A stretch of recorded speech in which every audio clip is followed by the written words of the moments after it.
Testing, testing, 1, 2, 3. Hello, Raven. Nice to see you here. Won't be talking as much today, probably. I like spending time around you, so I'll try to pop in when I can. Well, I appreciate for sh for I appreciate you for coming by anyway.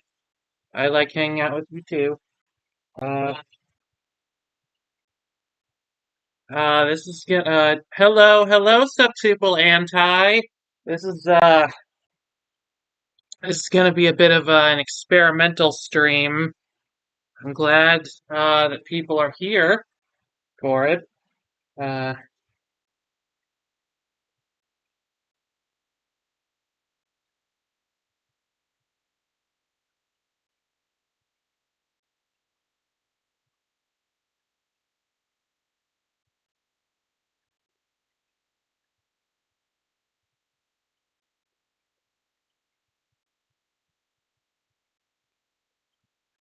Hang on, I'll just do a thing.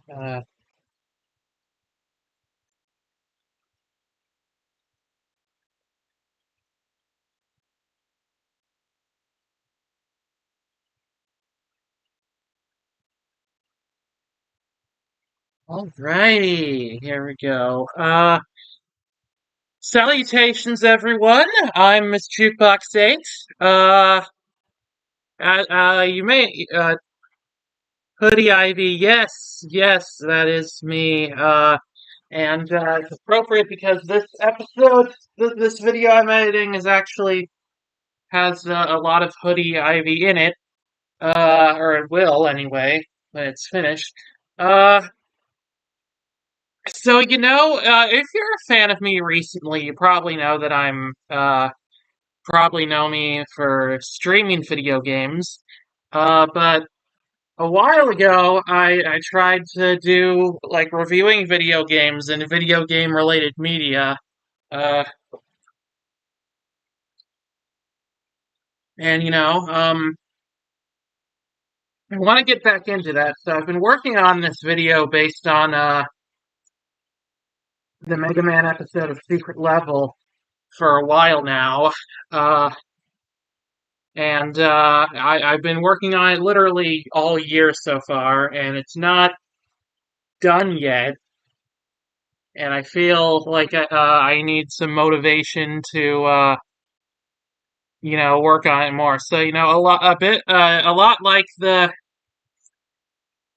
there's gonna be thematically a lot like the Mario Paint stream, where it's basically just you guys watching me make a thing, a creative project, but instead of on Mario Paint, it's on Adobe Premiere. Uh, I know Adobe isn't the best, but this is what I was trained in using, so it's the best I got. So yeah. Now you get to see my creative process, and hopefully this is going to be entertaining in a way. We are the motivation. You can do it, Ivy. Thank you. Thank you. I really am excited for everyone to see this video when it's done. And you're going to get to see a sneak preview of it here.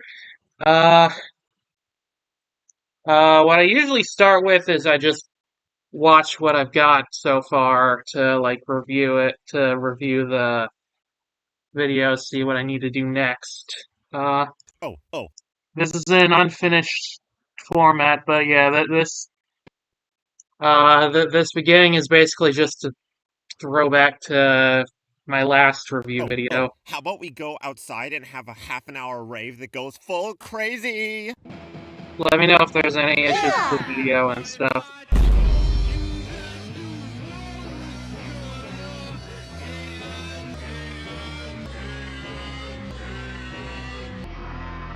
It has been so long. Much better. Are you gonna change? There's a thing there's an intro thing here, but it's very unfinished. I'm mostly focusing on the No, I think the rest of the video and stuff. I need to feel like I need to Yeah, it's a little laggy. I'm gonna turn it down. I'm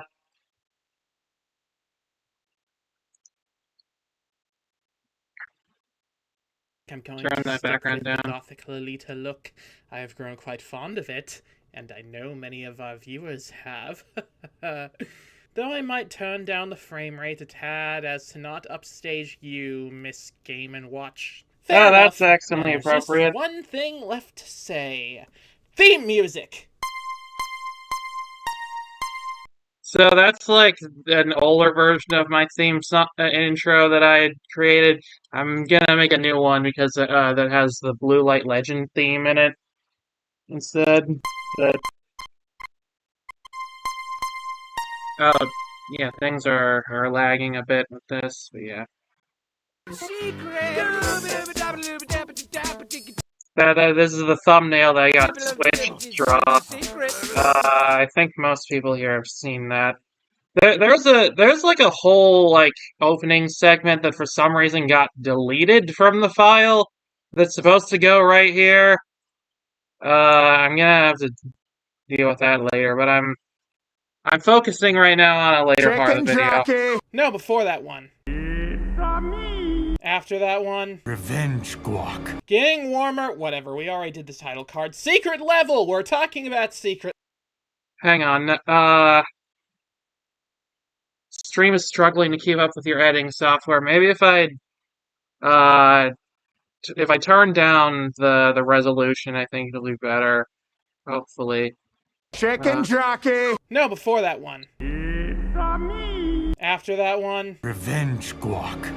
The bit of Tori I heard was cute, though. Thank Getting you. warmer. She's Whatever, we already did in the more title of this card. than Secret usual. level! We're talking about secret level. On August 20th, 2024, a video game press conference called Gamescom was held in the city of Cologne, Germany. The opening night featured many announcements from across the video game industry, from popular titles such as Street Fighter VI, Marvel Rivals, Genshin Impact, Monster Hunter Wilds, Infinity Nikki, Warhammer 40k, Space Marine 2, remember that one, it'll be important later, and of course the illustrious Goat Simulator Remastered. But there was one thing that interested me and many other people more than anything more here, Toria. when Tim Miller, I know everybody creator of the loves Netflix Toria, series so I Love, felt Death, like I and needed to put Robots, more of her came in on here. stage to introduce the world to his new You show, know, I love Toria Secret too. Level. We fucking love video games. Same, bro. Video games are the shit. 1v1 me and Wallace and Gromit's Grand Adventures, bitch. And every time a trailer comes online, we see hundreds Probably and gonna put hundreds a of comments graphic from the or something fans, over that. like, why don't we see a movie like this? Or why can't we have a series like this? Why are there pronouns in this game? Why aren't the women more attractive to me? Where the fuck is Silksong? I cry a lot. Woo! Let's give it up for men crying! Yeah! Secret Level was to be an I'm anthology just clapping series along with to my each own episode jokes. being based on a different video game, which would be available only on Amazon Prime Video, the prestigious streaming service home to We a love lot you of too, Ivy. fantastic, Thank well-produced, you. critically acclaimed original series, buckets of independent films that range from hidden gems to absolute slop, and whatever you would classify Hasman Hotel as. Most of the games included I sadly don't know too much about, which is why today we will be mostly focusing on my favorite one, Mega Man! Starting in 1987 with Rockman on the Famicom, renamed Mega Man in the West just because, this classic video game series tells the tale of Rock Light, a little robot boy created by genius scientist Dr. Light, who decides to be converted into a super fighting robot. This is basically just me Dr. Light's reacting college to a roommate, video that I haven't finished yet. super fighting robot, because Dr. Light's college roommate, Oh my god, they were roommates. went crazy and turned all his You know what? I think okay. While I'm here, I'm gonna extend that to be more besides the frame. Might as well. You know, well, just you know, finish things while we're here. 225, I think that's about right. roommate Oh my god, they were roommates. went crazy and turned all his other robots evil, in an event that started a chain reaction of bad decisions that centuries into the future would directly lead to the extinction of the human race. Kinda. Timeline where Light got laid. Wait, what? Something. The playback is glitchy Kinda. Except in sometimes. the alternate The playback is glitchy Kinda. Except in sometimes. the alternate timeline where Light got laid and decided to invent sentient Tamagotchis instead, but that's important right now. What is important is that after years of regular releases that earned it a title as one of the most iconic video game series of all time, the Mega Man franchise has gone dormant in recent years, with not a lot releasing in years besides the occasional merch drop. But being represented in a major streaming show seems to be the biggest step in a recent push from Capcom to revitalize interest in the franchise by putting Mega Man in pretty much everything but a video game. I'm gonna We got put Mega B-roll Man the over this T-shirt, Mega Man the action later. figure, Mega Man the Funko Pop, I'm just focusing on the audio right now. Really, is my main thing, so that I can get all the narration in, and then I can edit stuff on top of that. Is my Man the plan. comic book, Mega Man the VTuber merch collab. Capcom, if you're watching this, just call me. I would give anything to be able to do something like this. I can be a good girl for you, I promise. There have been a lot of attempts to adapt the world of Mega Man into a medium besides video games, from cartoons and comics to novels and stage shows. Some try their best to stay faithful to the source material. Some use the concept of Mega Man as a jumping off point to do their own. And it was the shortest episode. Yeah, and this video is going to be way longer than the episode. This video is almost halfway the length of the episode. But some are less adaptations and more the artistic equivalent of a train wreck I can't look away from. And for 17 weeks, Mega fans around the world were You are a good girl. dying Thank to you. know which one this would be. A lot of people were a bit skeptical, not really digging the art style or what the trailers implied the story might be, but from the announcement it looked promising to me. It was being made by the team behind Love, Death, and Robots, an award-winning science fiction anthology show from Netflix that, while not entirely about robots, there's a lot of love and death in there too, the episodes featuring robots do have a lot of interesting, thought-provoking plots that would not be out of place in the Mega Man universe. And with advancements in robotics and AI becoming a hot topic, for better or worse, I think it's one of the best times in history to make a really good Mega Man story. I mean, even besides the robots, it's a story about a prideful inventor trying to take over the world in an attempt to prove he's the greatest guy ever out of spite for taking his divorce really badly, and my lawyers have advised me not to finish that sentence. And it seems like the people involved on the project really cared. At the very least, Tim Miller seemed very proud of what they'd made, so I was cautiously optimistic. Now this video is mostly going to be focusing on the Mega Man episode of Secret Level, but to get a good feel for the project, it's important to me that I'm somewhat familiar with the other ones. So here's some quick thoughts on every other episode, which I'm going to rank on this high scoreboard as we go. Pretty snazzy, right? We've been using this thing as a to-do list. The other games covered with their own episodes are Yeah, I have a whole graphic that you'll see the scoreboard graphic Dungeons later. & Dragons, Sifu, New World, Unreal Tournament, Warhammer 40k, more specifically the Space Marine 2 spin-off, Pac-Man, Crossfire, Armored Core, The Outer Worlds, Exodus, Spelunky, Concord, Honor of Kings, and PlayStation. Not any one specific PlayStation game, just like the concept of the PlayStation brand. Now, if you're looking at this list and thinking, wow, I must be really out of touch with gaming culture, I don't recognize most of these. Don't worry, because I am a super smart and lovable and sexy gamer girl on the internet who kind of knows what a GPU is, and even I didn't know most of these. I mean, that's fine, and expected even. I know I don't have the most mainstream taste when it comes to video games, and I actually really love it when projects like this bring together a lot of games that I haven't heard of, because it can help me broaden my horizons to find games I never would have tried otherwise. But still, this is a really random assortment of games. There's some all-time classics and critically acclaimed stuff in here. The Pac-Man one isn't actually Pac-Man, it's Shadow Labyrinth. Yeah, I get into that in the actual review portion. There's also games that were by all means total flops. Is that game out yet? Games that had not existed at the time the show came out. And some that did exist before the show came out.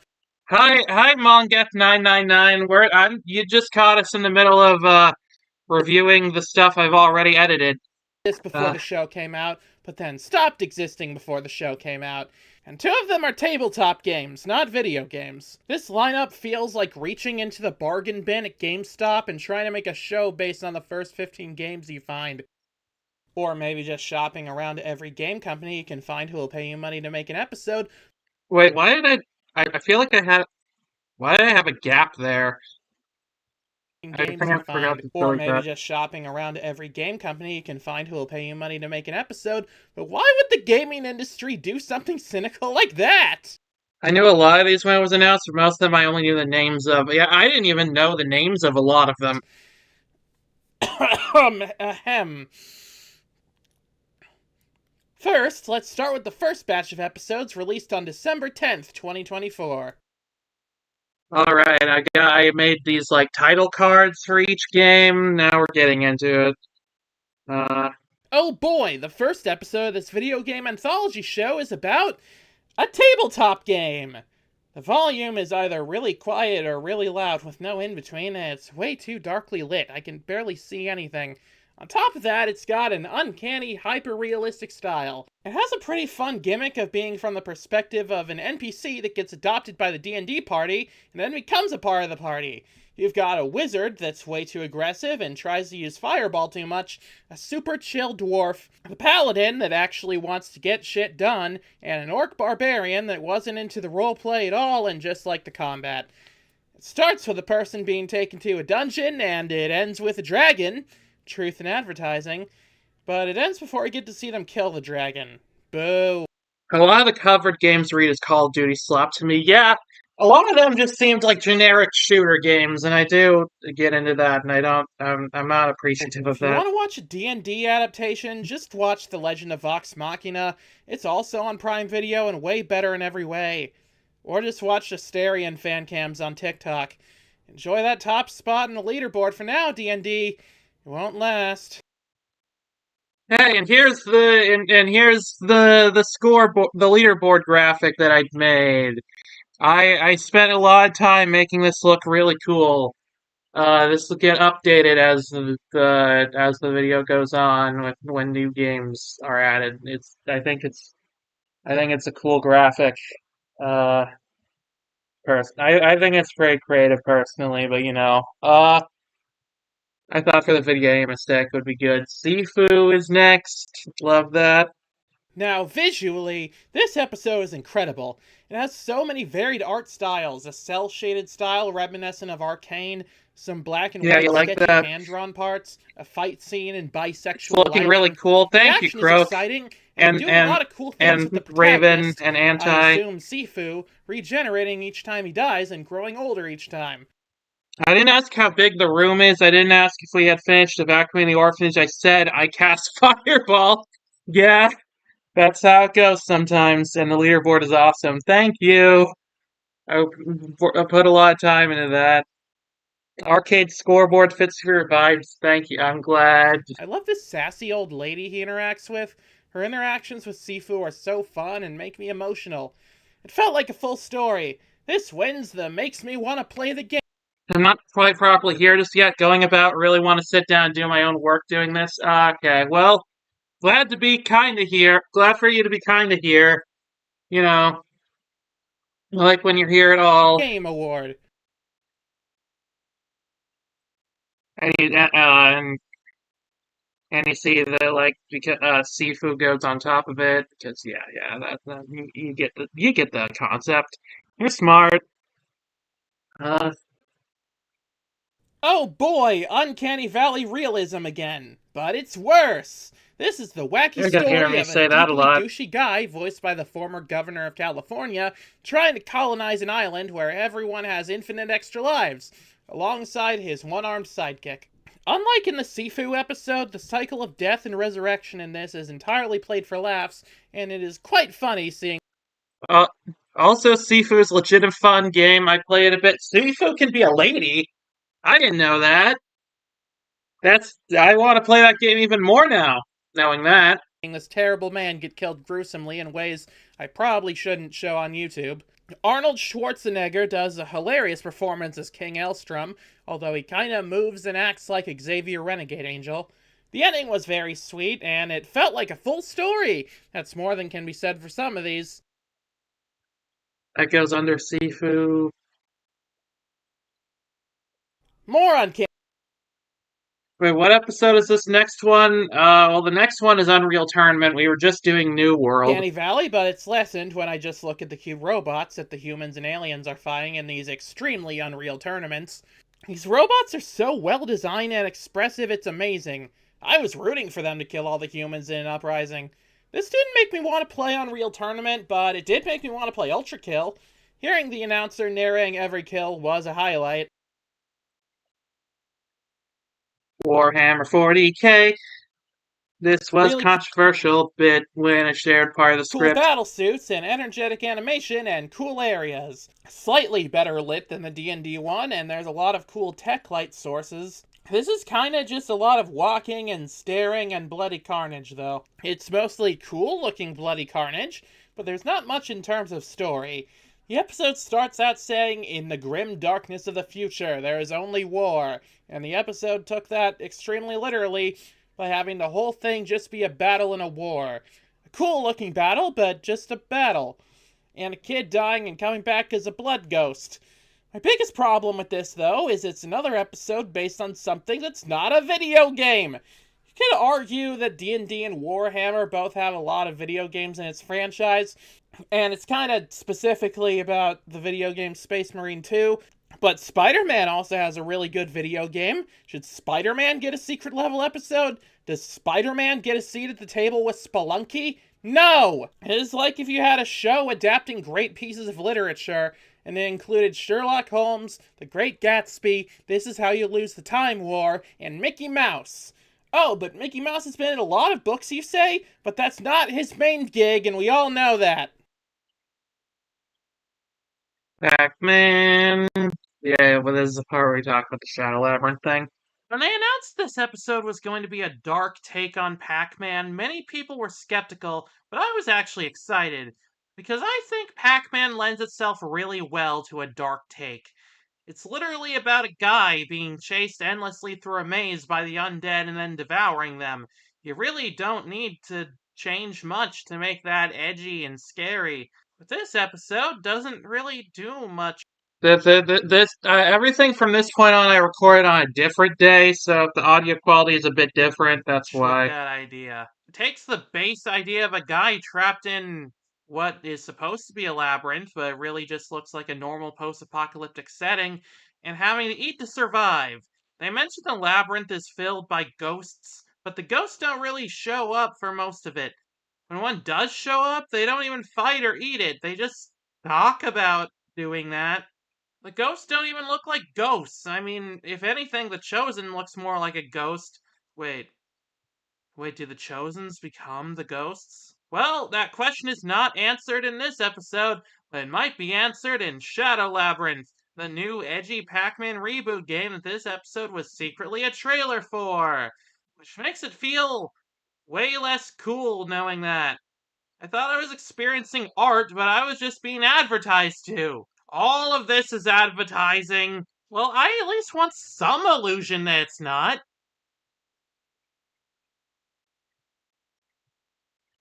I don't even know what this Crossfire game is. I think it's not out yet, or or it wasn't when the show came out.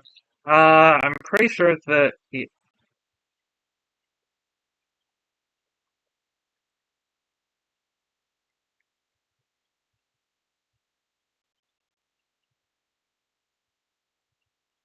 is it. Should there be a? I feel like there should be a. I was really disappointed to find out this wasn't about that board game from.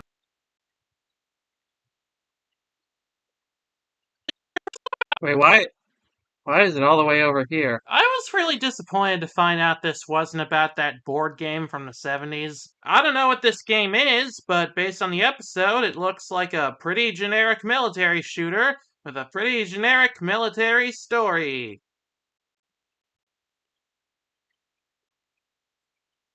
I mean, of course, it's advertising they had a Warhammer 40k episode. Yeah, true. Uh,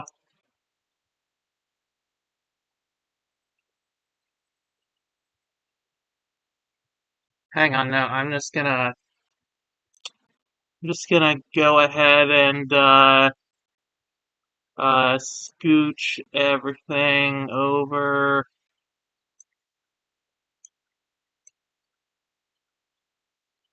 that I've done so far. Yeah. No clue what Crossfire and New World are still. I don't either. Uh,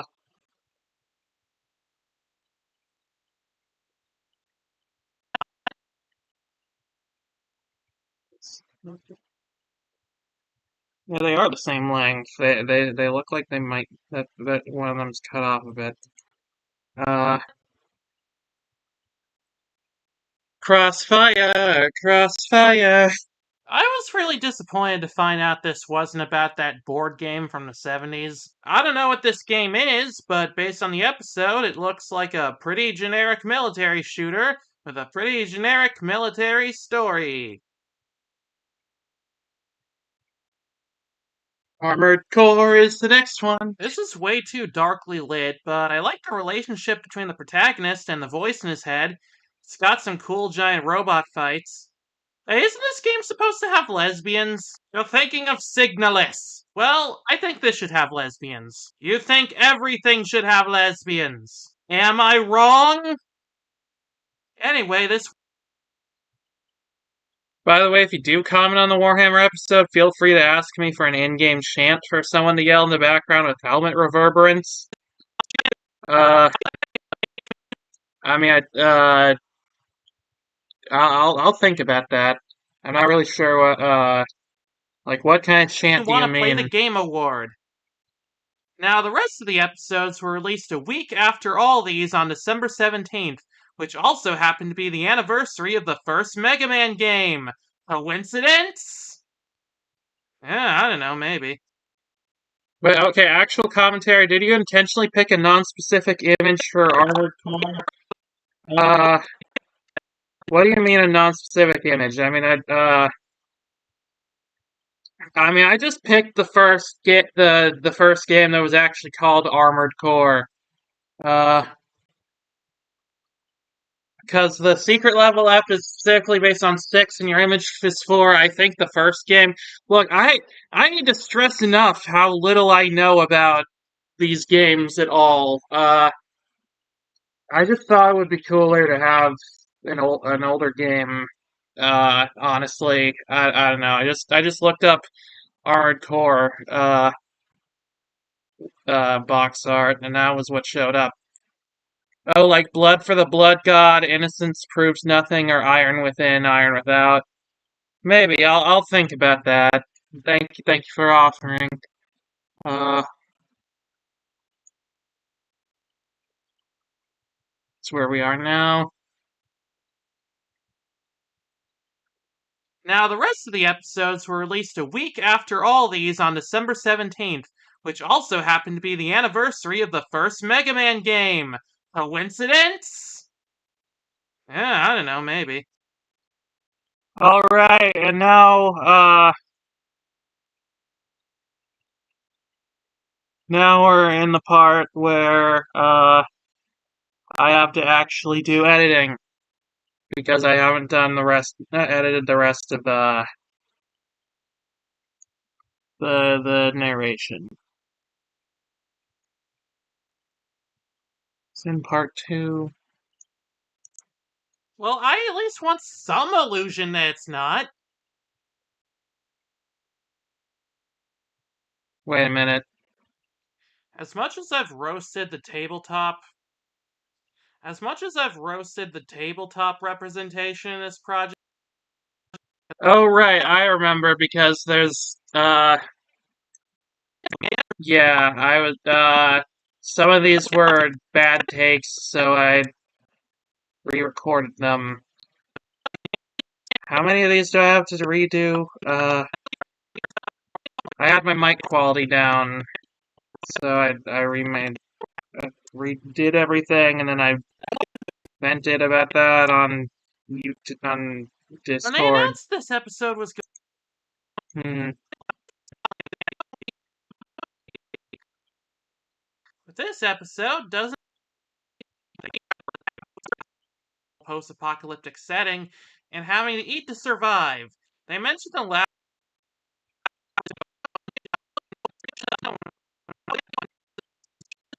Did I put this in yet? I'm trying to find the thing. Wait.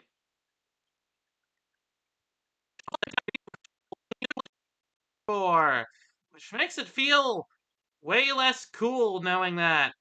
I thought I was experiencing art, but I was just being advertised to. All of this is advertising. Well, I at least want some illusion that it's not. Is that the take? Well, I at least want some illusion that it's not. Yeah, that's the take from here. Although I don't know, these other ones don't sound that bad. I maybe don't need to I redo was them. really disappointed to find out this wasn't about that board game from the 70s.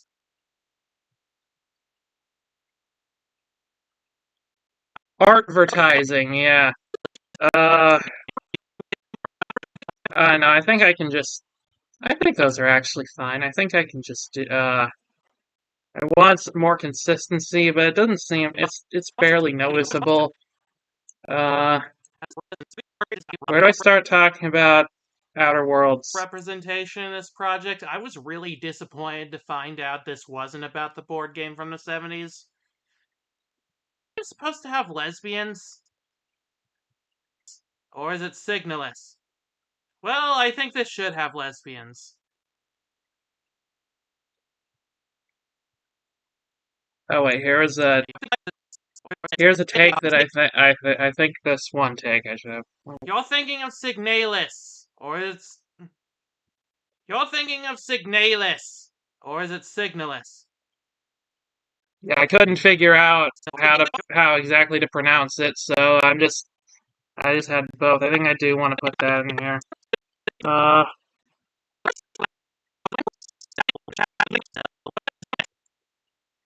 Well,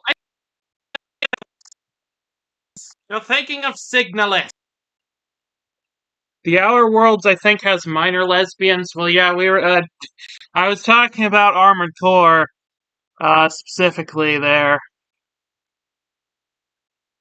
The Outer Worlds having lesbians does make me happy. Though. I think one party member has a plot where she can get romantic with another woman, I think. That's cool. I didn't know there were multiple party members. I like the relationship between the protagonist and the voice in his head. It's got some cool giant robot fights. Hey, isn't this game supposed to have lesbians? You're thinking of signalis. Or is it signalless? Well, I think this should have lesbians. You think everything should have lesbians. Am I wrong?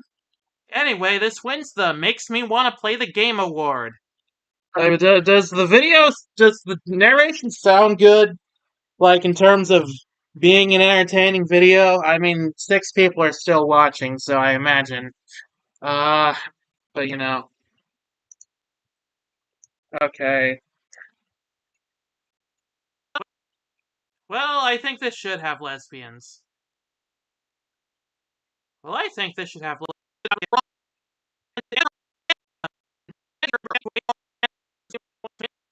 Sounds fine to me, thank you. Now, the rest of the episodes were... I don't know, maybe. Alright, new dialogue from here on out. I need to get my script up and another tag. Outer World section. Sounds good, but I think it should be spaced out a bit more. What do you mean by that?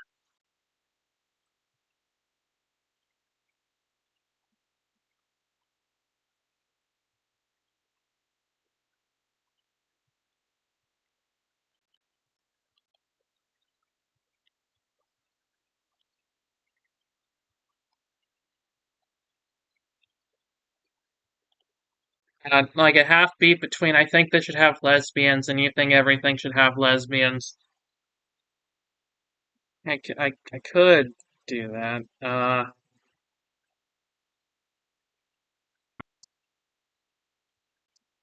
I know, I honestly thought that bit was a bit too slow. Am I wrong?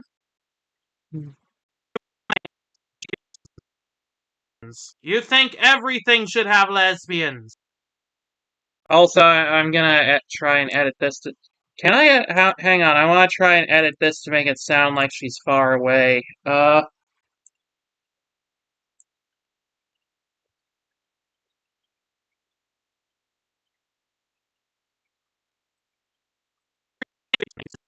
Yeah, that's what I was thinking, Croak. Lesbians.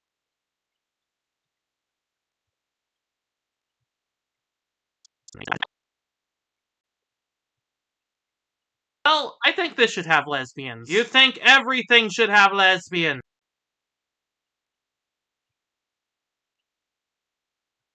Am I wrong? Like that, like something like this. Well, I think this should have lesbians. You think everything should have lesbians? Am I wrong? Yeah, how does that sound?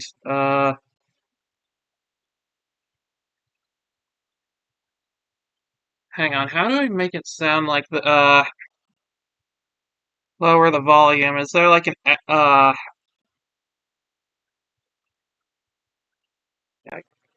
that's probably the way to do it, but, hang on, let's see. Well, I think this should have lesbians. You think everything should have lesbians? Am I wrong? How's that? Maybe some kind of echo,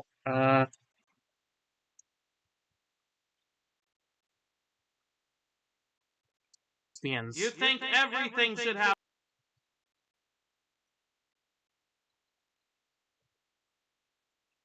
oh, these are a lot of, uh, I did not realize there were so many presets.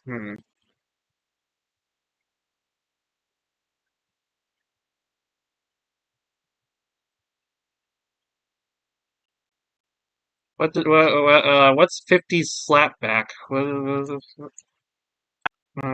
have lesbians? You think everything should have Okay, that's not it.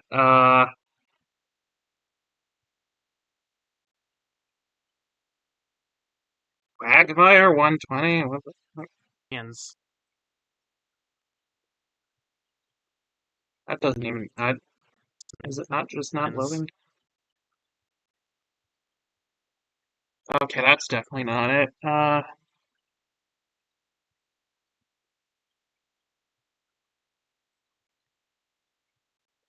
Nightmare Steps.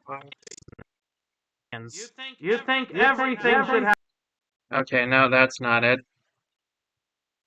Am I, everything should have lesbians. That's true. Robot voice? That's not it, but let's just try. You think everything should have Alright, I'll keep that in mind for, Mega Man's voice later. Delay to watch? You think everything should have lesbians? You think Hmm. Canyon Echoes? You think everything should have lesbians? Okay, I don't want the delay to be that much, is the thing. It's like, everything should have robot lesbians. True, very true.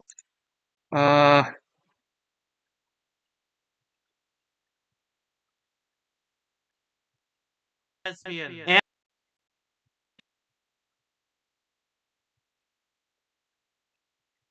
Uh,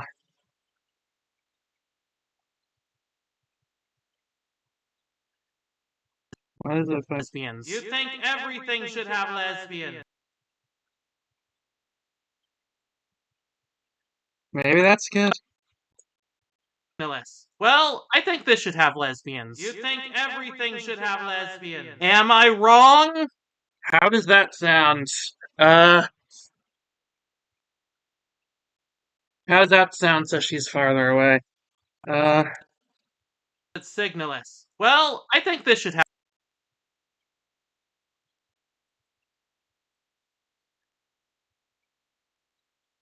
Hang on, let's copy, all the effects on here to this one.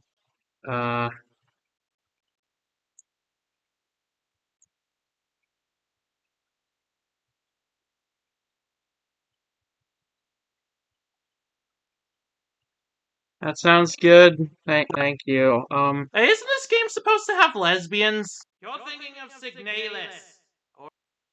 Or is it Signalist? Lesbians? You're thinking of Signalis. Or is it signalless? Well, I think this should have lesbians. You think everything should have lesbians. Am I wrong?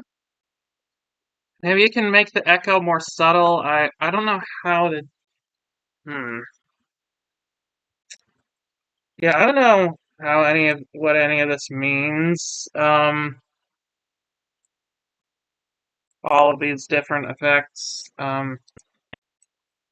You think everything should have lesbians.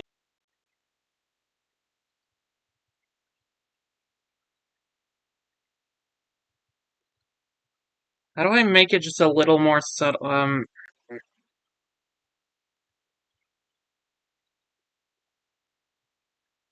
Try out.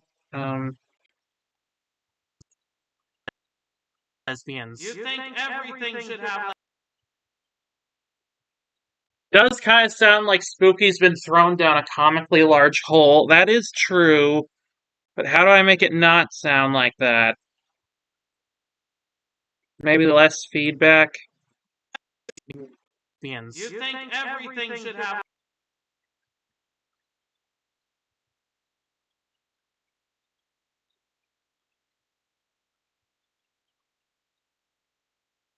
Tryout is the opposite of wet out, I You assume. think everything should have lesbians.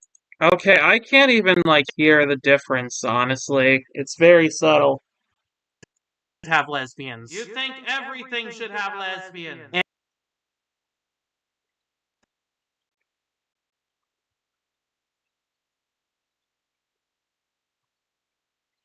I mean, Dimension V is, like, a very, uh, you know,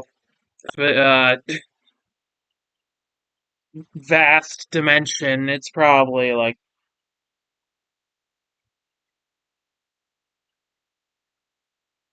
Wait, can you guys even see... Wait, when I... Hang on, the delay editing, can you guys even see that on the stream? Or is it disappear, or is it not visible at all?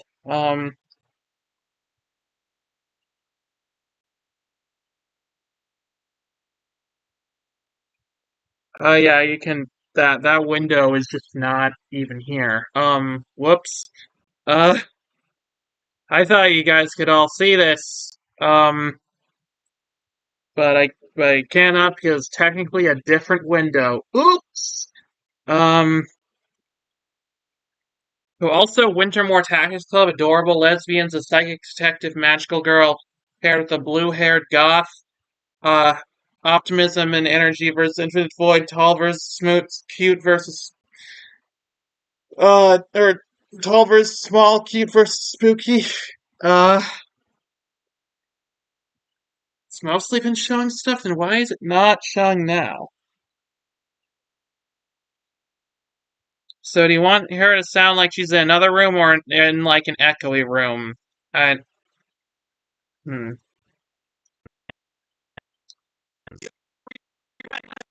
Yeah, the imagery you can see, but like the delay settings thing window you can't see. Uh, apparently. You think everything should have lesbians.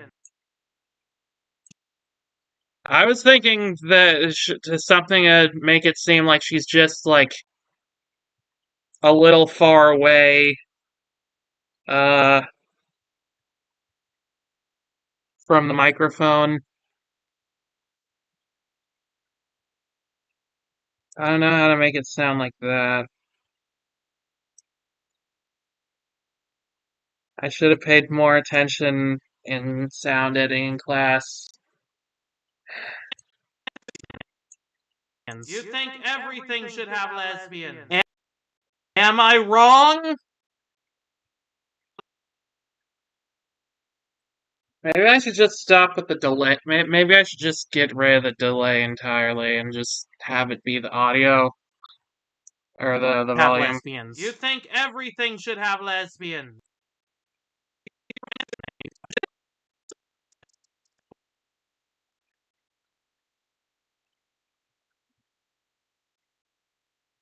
I think the lower volume is enough without the echoing, I suppose. You're thinking of Signalis. Or is it Signalis? Well, I think this should have lesbians. You think everything should have lesbians. Am I wrong? Anyway, this wins the Makes Me Want to Play the Game award. Alright, I'll keep that. Alright, on to the segment with the Outer Worlds. Now, the rest of these episodes, including the Mega Man one, were released.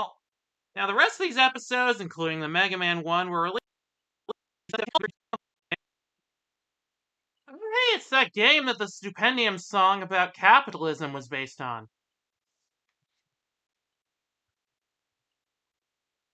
Oh, hey, it's that game that Stupendium song about capitalism was based on.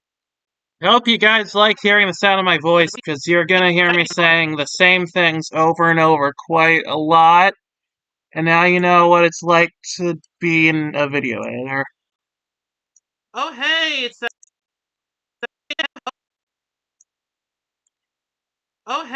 that game that Stupendium song about capitalism was based on.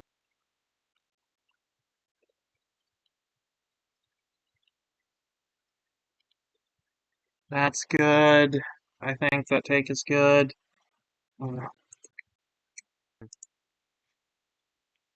I love the sound of your voice. Thank you. I appreciate you came to the right stream. I mean, it's melodic. Still pretty uncanny valley, but at least I can see what things are. And we follow a quirky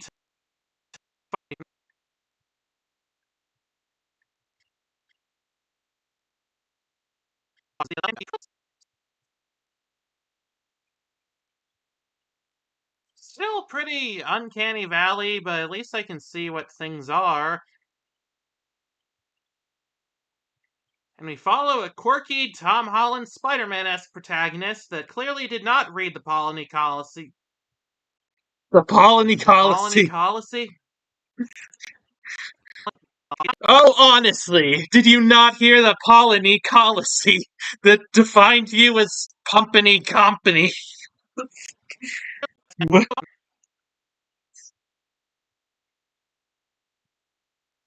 we follow a quirky Tom Holland Spider-Man-esque protagonist that clearly did not read the Polony Coliseum. The Polony Coliseum? Okay. Yeah, redo that line, buddy. And we follow a quirky Tom Holland Spider-Man-esque protagonist that clearly did not read the colony policy that defined him as company property.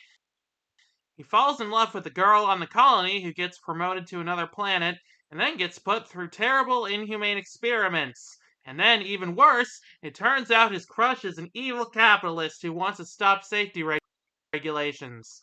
This episode is fun, and for a show about games, fun is hard to come by.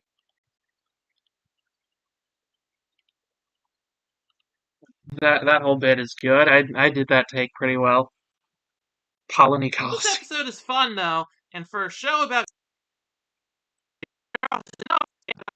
oh yeah, maybe I should do that.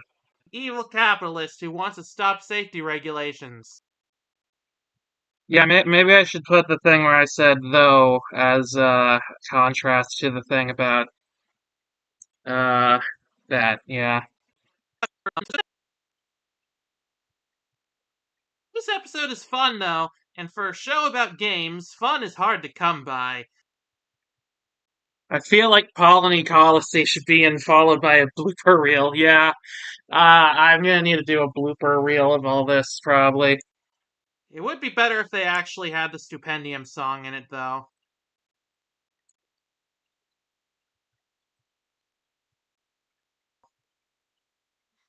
Wins the Makes Me Want to Play the Game award. The show that is an advertisement has an anti-capitalism episode, and it's on Amazon Prime. The most frickin' capitalism ever. just the most capitalism.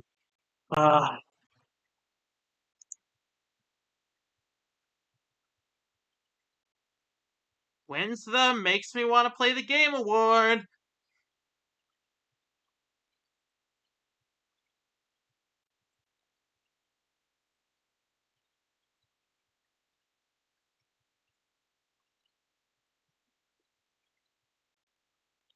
Oh yeah, and then I put the scoreboard here. It goes below Sifu, just barely. I'm not even just barely, but yeah, it's. Oh, this is a Mega Man one. We're skipping this one for now. Oh yeah, that's what I was gonna do. I was gonna do a joke that I was like eating chips or something in this bit. Oh, this is a Mega Man one. We're skipping this one for now.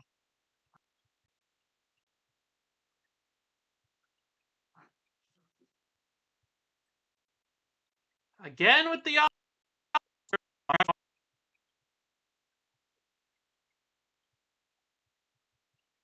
How long do I want this bit to go on for?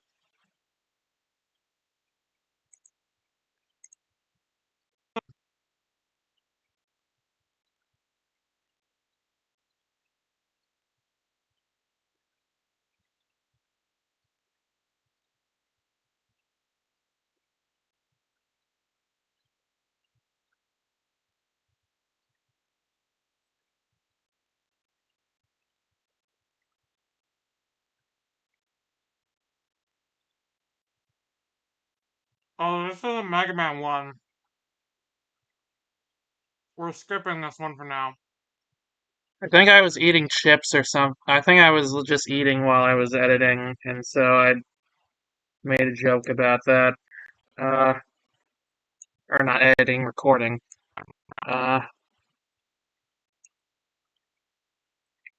Odyssey. Not, unfortunately, not Super Mario kind. Again with the audio mixing problems. Besides that, it's the. Yeah, I'm one to talk about audio mixing problems after everything that we just went over. Again with the audio mixing problems. Besides that, it's a decent sci-fi story using the time dilation that happens with near light speed travel. Again with the I restarted that whole take. Again with the audio mixing problems. Besides that, it's a decent sci-fi story using the time dilation that happens with near light speed travel for drama. Some pretty good space action scenes. The best part is when it looked like one of the characters died in a fiery trap. The best part was when action scenes. Alright, that one's good, I think.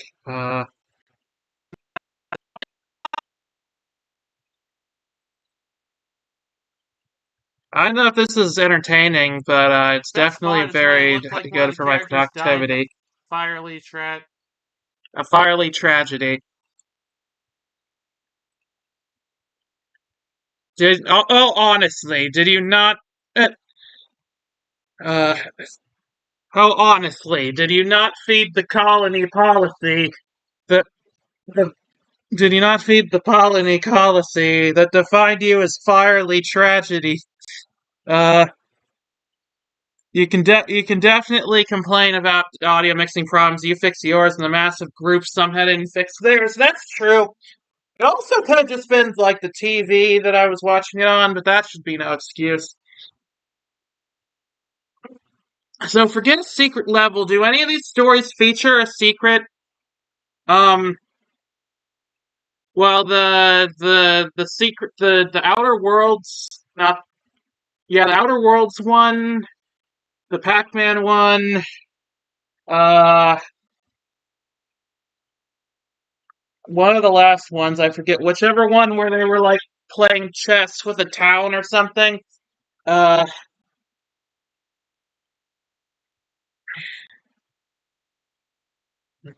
Spider Sans. According to Dr. Megalo, he's trans. Peter was off for the day. He gave Sans $5, so he took his place. You know what? That's funny. The secret to Pac-Man is what the shit. Yeah, pretty much. The best part was when it looked like one of the characters died in a fiery, tragic explosion, and Amazon gave me a Roomba commercial immediately.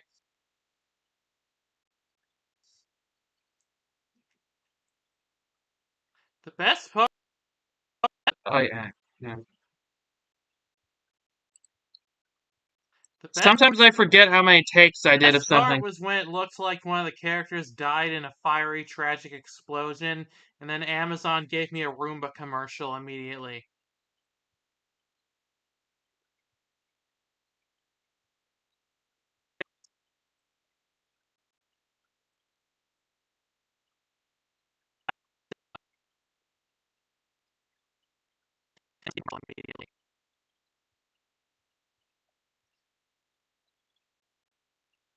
Not really a fan of this narrator. I kind of wish that. Not really a fan of this narrator.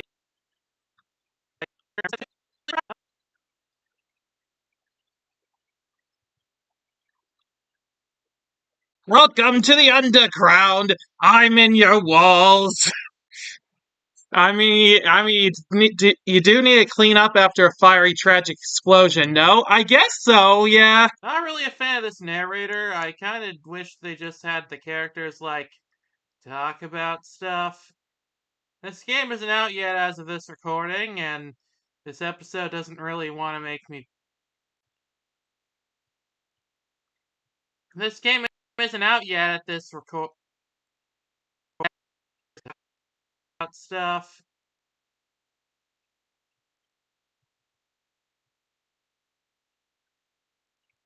I'm glad you're having fun, Malngeth. I'm Trans the skeleton. This game isn't out yet as of this recording, and this episode doesn't really want to make me. This game isn't out yet at this record. How much did I record for this session? 44 minutes. Oh boy, we're gonna be here a while. Cue the Hitachi dying with aneurysm meme, but with the Roomba. I don't understand any of that. This game isn't out yet as of writing this, and this episode doesn't really make me want to check it out. Alright, that's good.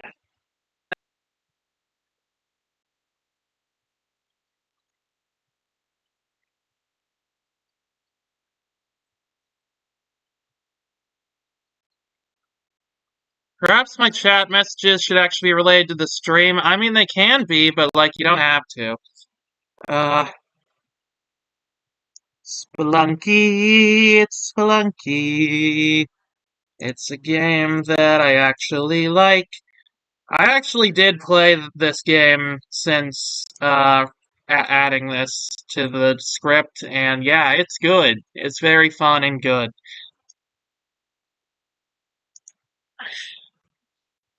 Yeah, I figure that even if I'm not talking much, you're still hearing me talk because I'm looking through all my audio and stuff. So there's an upside.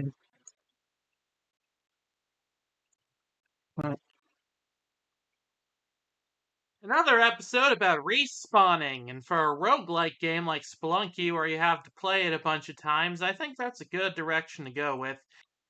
It also has a nice cel-shaded art style, which is nice because Spelunky is one of the... It also has a nice... Hello, dropping in while waiting for W place charges. Hi, Gray. You're helping with the Relinka agenda over there? Direction to go with. It also has a nice cel-shaded art... What is very fun and good? Spelunky. Spelunky is. style, which is nice because Spelunky is one of the... It also has a nice... times. I think that's a good direction to go with.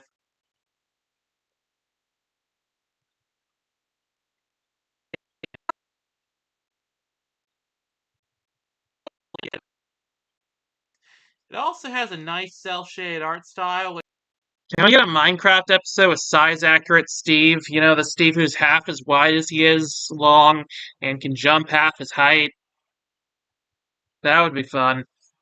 You bet. Awesome. Hell yeah, Relinka agenda must be maintained. Hell yeah! Which is nice because Spelunky is one of the... It also has a nice cel-shaded art style, which is nice because Spelunky is one of the cartoonier games on here.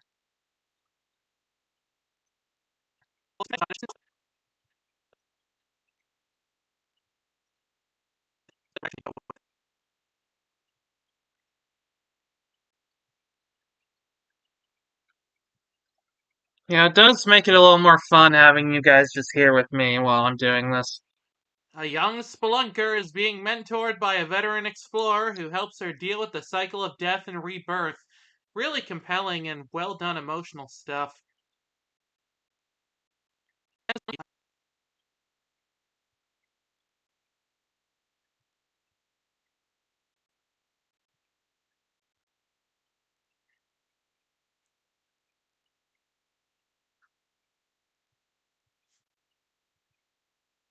A young spelunker is being mentored by a veteran explorer who helps her deal with the cycle of death and rebirth. Really compelling and well done emotional stuff, and the characters are likable to boot. I redid this take, of course. Did the Spelunker yearn for the mines as a child? Well, she is a child, so I think so. I'm happy you enjoy our presence as much as we do yours. Aww.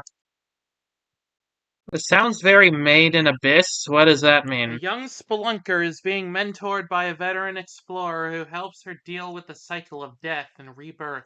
I love Mario podcast editor. Hi, Emperor's new podcast. Yeah, I'm recording a video that doesn't have a video yet.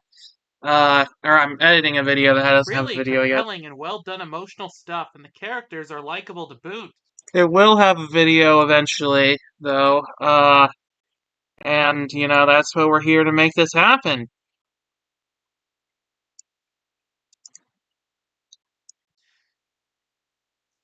I'm a bit of a perfectionist when it comes to editing stuff, so, you know, it takes a while. Really shows the beauty of the cavern they're exploring. Uses the theme of respawning really well. Uses the theme of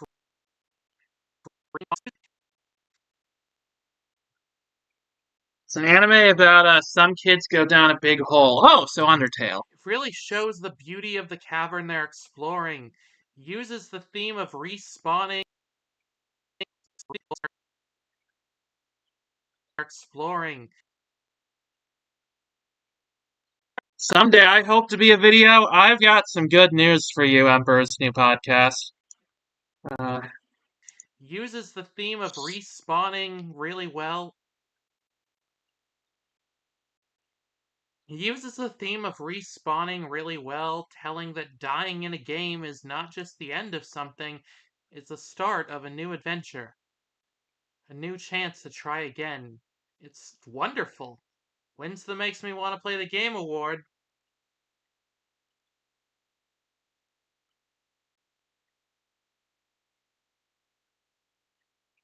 Yeah, I really like the Spelunky episode.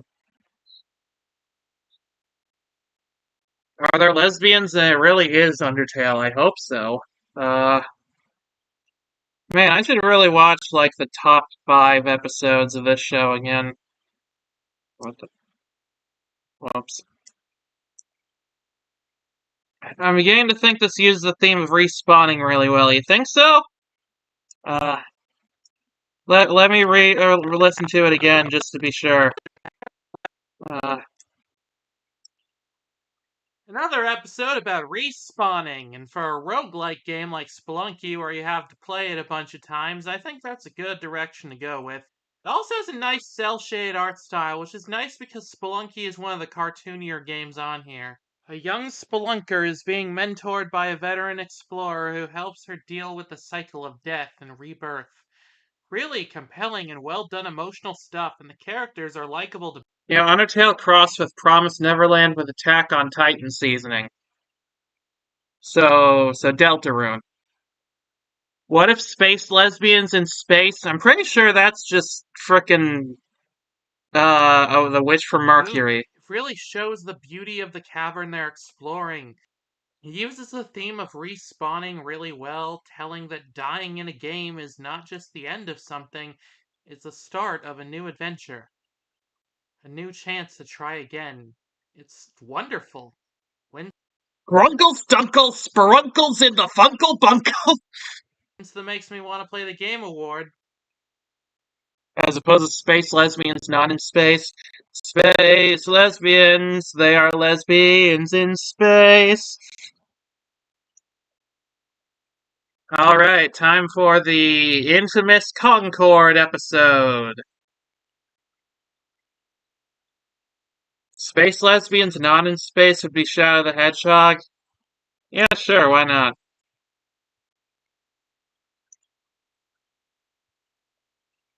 Okay, Ivy, how are you tying Deltarune to Promised Neverland? I don't know, there's kids in it? A lot of kids? Oh yeah, Space Lesbians Not in Space is just Steven Universe. Uh, I've never actually seen Promised Wonderland.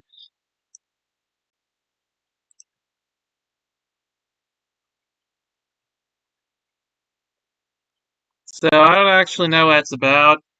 Uh, Now, this episode was surprisingly good. Feels like they were going for a Guardians of the Galaxy vibe, and it makes it really fun, but almost so.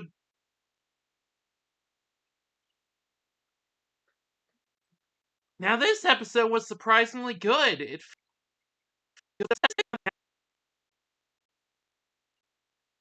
Now, this episode was surprisingly good. It feels like they were going for a Guardians of the Galaxy vibe, and it makes it really fun, but also dramatic. Character designs are interesting, and the scenery is gorgeous. It's even well lit. I love the energy here. This totally wins the Makes Me Want to Play the Game award. In fact, let me look it up right now. What can I play it on? dramatic irony.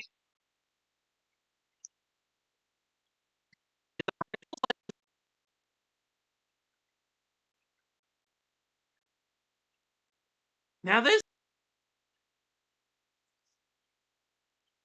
Oh. Oh, it was a multiplayer only game, and they shut down the servers.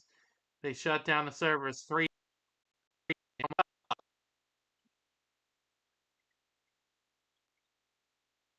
Promised Neverland is a show about kids being on a cute, adorable orphanage until they're adopted, and adopted turns out to mean given to the evil demons who run this human farm to be eaten.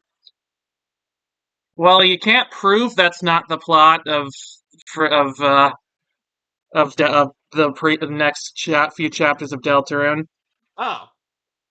Oh, it was a multiplayer only game, and they shut down the servers. They shut down the servers 3 months before this episode came out. They shut down the servers exactly 2 weeks after the game came out. So nobody can play it. I hate the video game industry.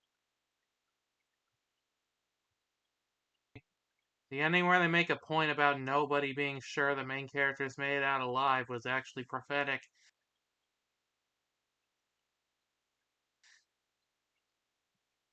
I hate the video game industry.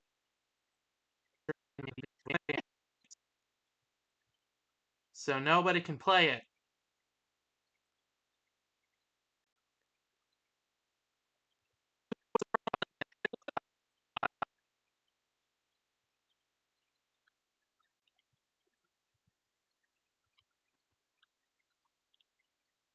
I hate the video game industry. I hate the video game industry. I hate the video game industry. The ending where they make a point about nobody being sure the main character's made it out alive was accidentally prophetic. This episode just kind of makes me sad for meta reasons.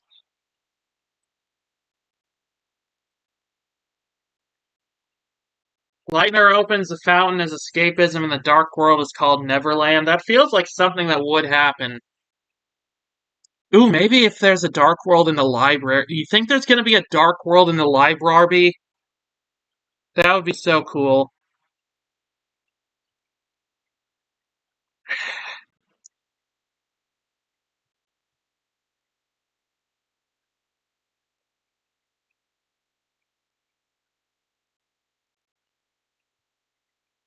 Hugs, thank you. Uh, the Flying Bedroom Boy. Wasn't that? Oh yeah, that wasn't that the name of the bootleg Peter Pan in the Chip and Dale movie.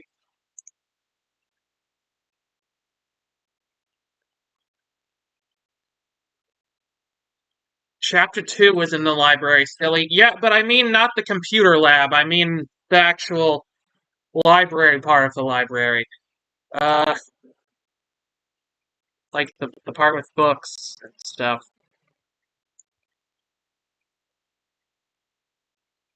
You know what I mean.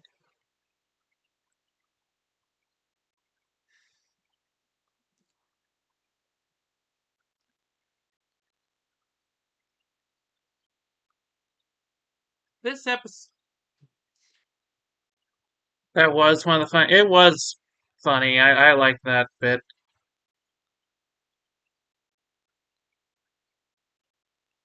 I want to see the NPC on the top floor that's slowly going insane in a dark world. What other locations are there for dark worlds? There's Sans' shop maybe. Uh,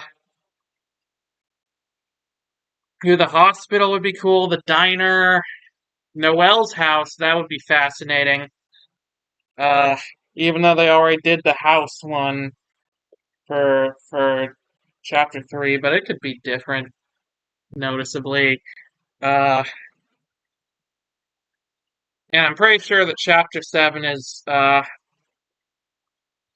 there was already chapter 2 and the book Darkners appear in chapter 4. Oh, right, I forgot about the book Darkners in chapter 4. Uh,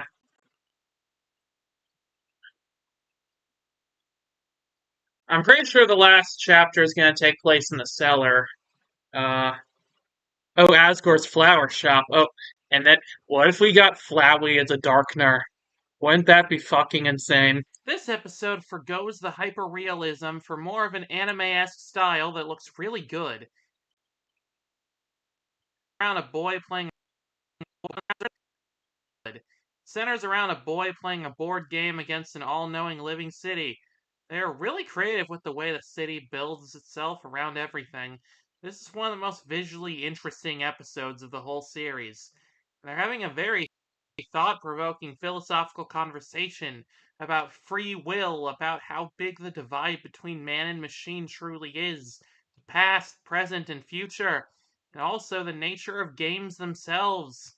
A novel concept for a show about games. Probably the most beautiful episode so far. I would say this also wins the Makes Me Want to Play the Game award.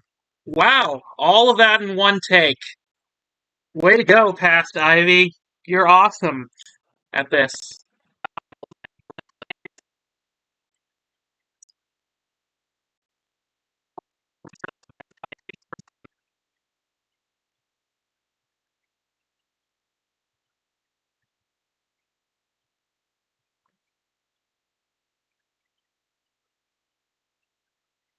Okay, last episode of this part.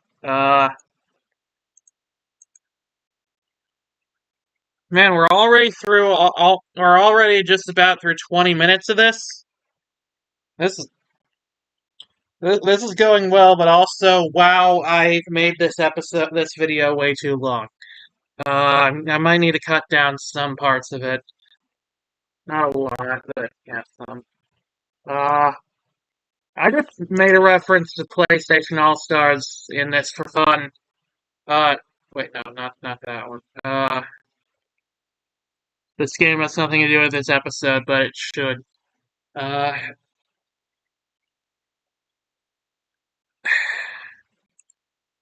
why is my shirt so wet? I think I'm it's humid today. Do you think Phaelus exists in the Rescue Rangers movie universe? I don't see why he wouldn't.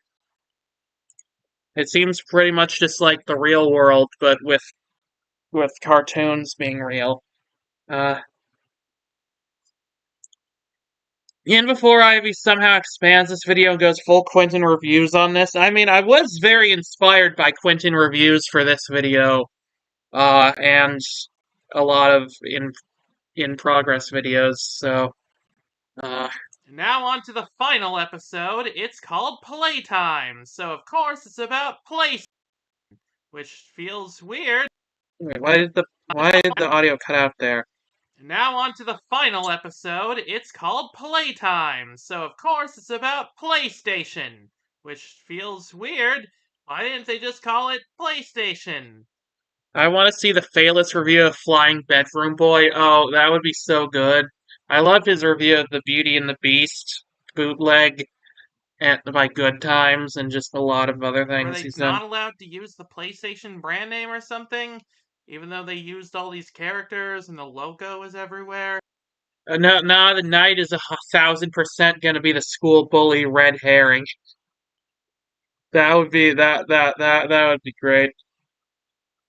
He's just a JPEG that they took straight out of a pup named Scooby Doo.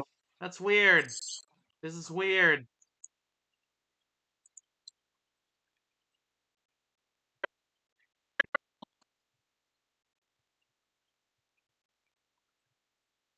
My allergies are getting the best of me. I need to blow my nose, I think.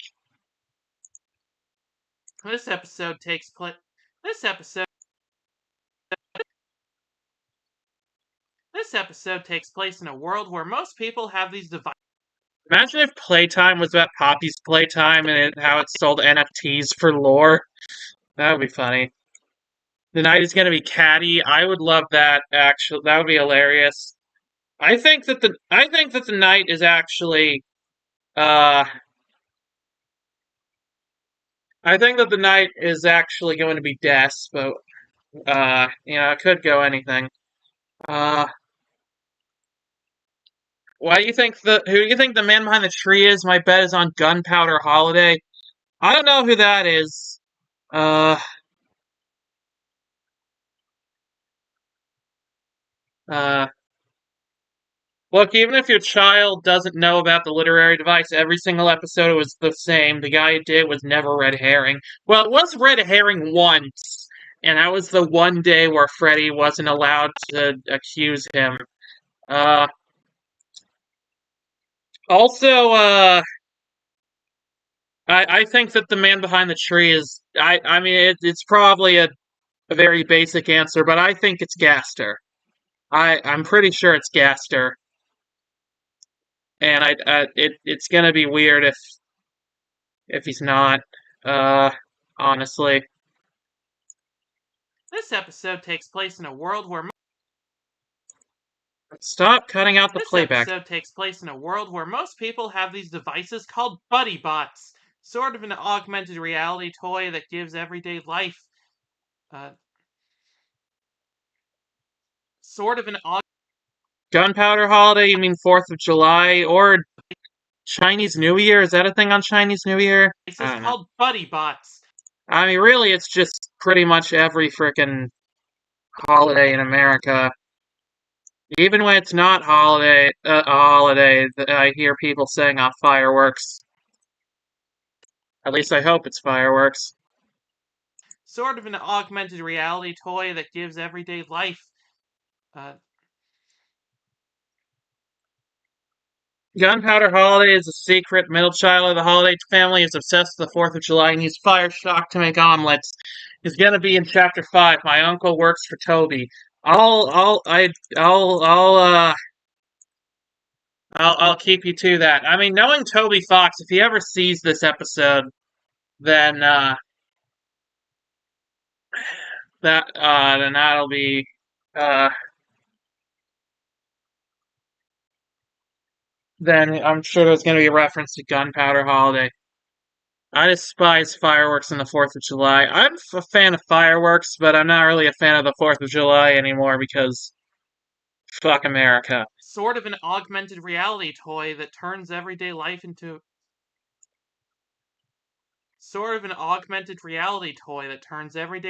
video game with rewards and microtransactions.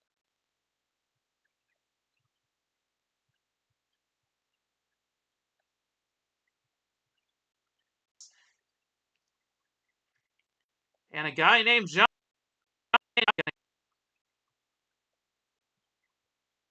I like the pretty colors, but not America. Yeah, exactly. And a guy named Johnny, who's probably from some kind of game, gives her. Oh no, the Gunpowder Holiday. Gunpowder Holiday is a secret anarchist with a 5th of November fixation and is obsessed with blowing up the town hall. That would be cool, actually. Fuck America? You mean the Kattenheimer family pet? No, I don't know who that is. And a guy named Johnny, who's probably from some kind of game, gives her a weird flubber creature that lets her game. And a guy named Johnny, who's probably from some kind of game, flubber creature that lets her game. And a guy named Johnny, who's probably from some kind of game, gives her a weird flubber creature that lets her game be way more fun. And she does an Akira slide, which the buddy bots do not appreciate. This episode is themed around various PlayStation games. In this town, they've got Helldivers, a Colossus, Kratos, Sackboy. Some kind of metaphor, I think, about microtransactions taking over games and making things less fun than they used to be, and the joy that play and the joy to be.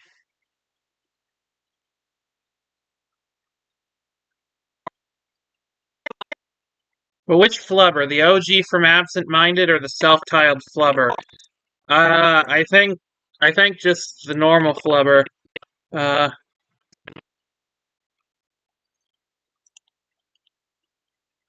Kattenheimer is Caddy's last name. Do they have a pet? A family pet named America? I was not aware of this lore. And the joy that true playtime can bring. A nice enough sentiment for the finale of the show. This episode actually felt like it understood why people like games. All right, I finally finished editing the narration on the episode recaps, and now from this point on, we actually get stuff about the frickin' uh, we actually get stuff about the Mega Man episode, which is why we're in here. Isn't that great?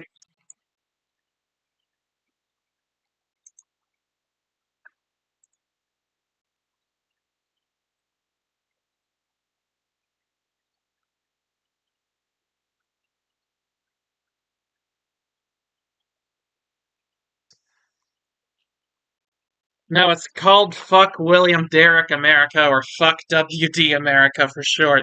Trust that if WD Gaster is like personifying himself as like Caddy's uh well uh as Caddy's pet, that would be awesome. Mega who? Mega something or other. Uh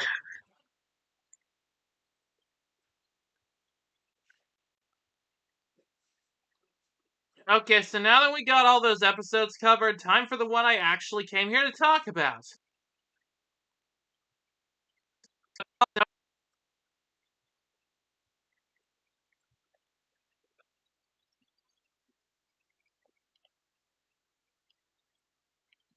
I like fireworks and concept of blowing shit up near residential areas, giving people PTSD attacks and scaring pets shouldn't be normalized as it is. Mega high!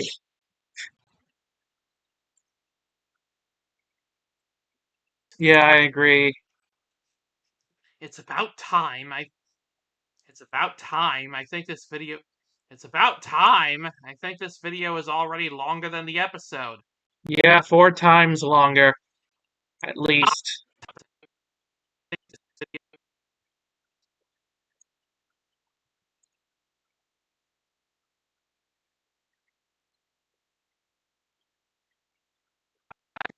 In this one, she's actually going to be next to me, so I don't need to make it sound like she's farther away. It's about time. I think this video is already longer than the episode.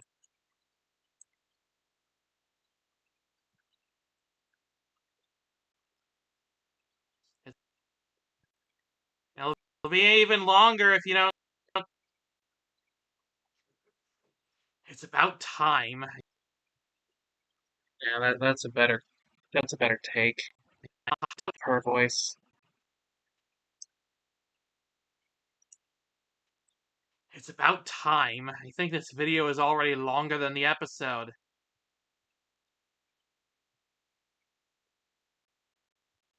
Okay, I just dug on Johnny from that PlayStation episode. Yeah, what's he from? Want to learn where he's from? Very much so. To talk about. It's about time. I think this video is already longer than the episode. It's about time. I think this video is already longer than the episode. It'll be even longer if you don't stop snarking and play the B-roll. Johnny, play the one about falling down the stairs! Sure. He's from the most disappointing video game of all, Reality. Wait, huh? He's a real guy? What?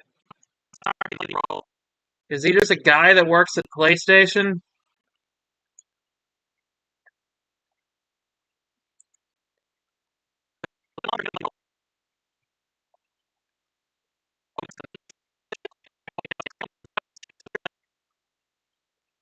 Hang on, I'm gonna put a marker here, and I'm gonna copy and paste the Mega Man title card I made. No past video game appearances, but he just so happens to be voiced by a guy named Johnny, who is a VA with notable connections and does a bunch of stuff. Wait, so is he... Wait. Why is he there, then? I really thought he was just from a game I didn't know.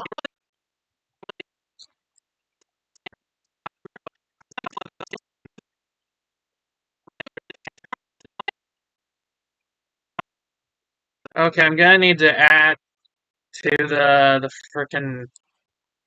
I'm gonna need to, like, add, like, a thing, like a caption. It's like, actually, no, he's not, from a video game.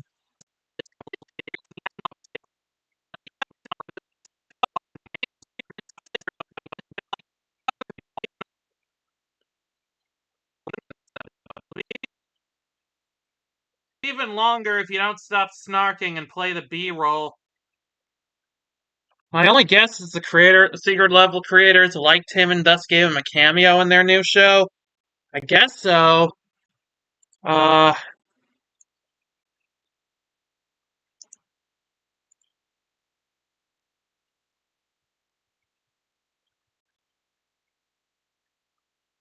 He's the voice of Lucio in Overwatch. Yeah, that's pretty cool.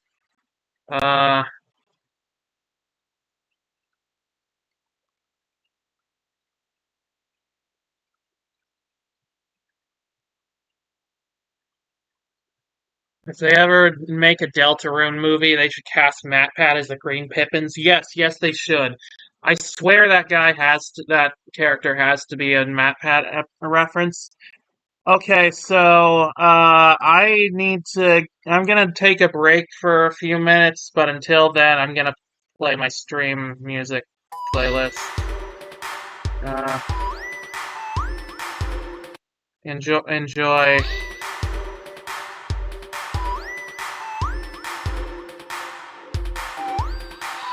How do I turn this on shuffle? Oh, there we go. Alright, see you guys in a few minutes. I just really need to blow my nose and get a new drink.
Alright, I'm back, guys.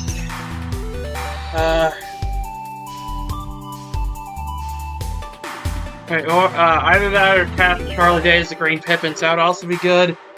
I'm now trying to work out if it's the same guy. It's not his Wikipedia. That seems to be out of date. Cool music, thanks! It's by the Heatley Bros. Really great, royalty-free music. Attack of the Killer Queen started playing right when I came back. That sucks.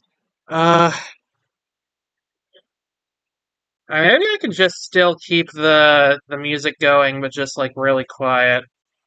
Since it's just, like, dialogue we're editing so far. Let me know if that's too distracting or not good. It'll be even longer if you don't stop snarking and play the B-roll. Yeah, that'll work. I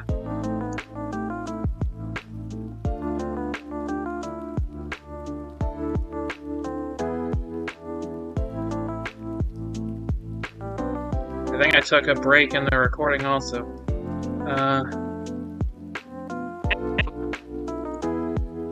I should have been doing this the whole time, I think.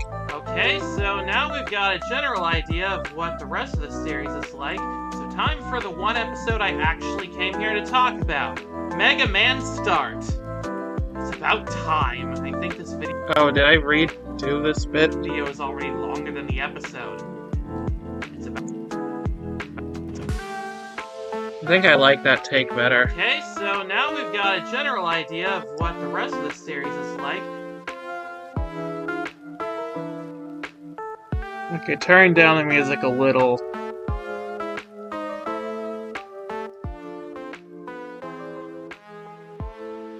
So time for the one episode I actually came here to talk about. Mega Man Start.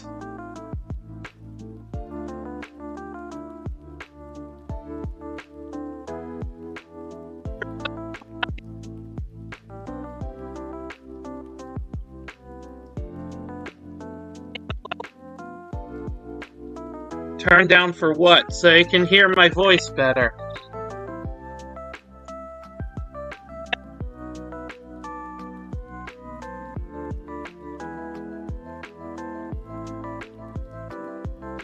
Mega Man farts. Not quite that.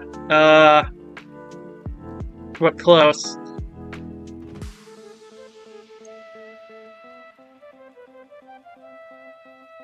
I should add some more stuff to this playlist, I think. It's about time. I think that Yeah. this video is already longer than the episode. It's about time. I think this video is already longer than the episode. Well, it'll be even longer if you don't stop snarking and play the B-roll.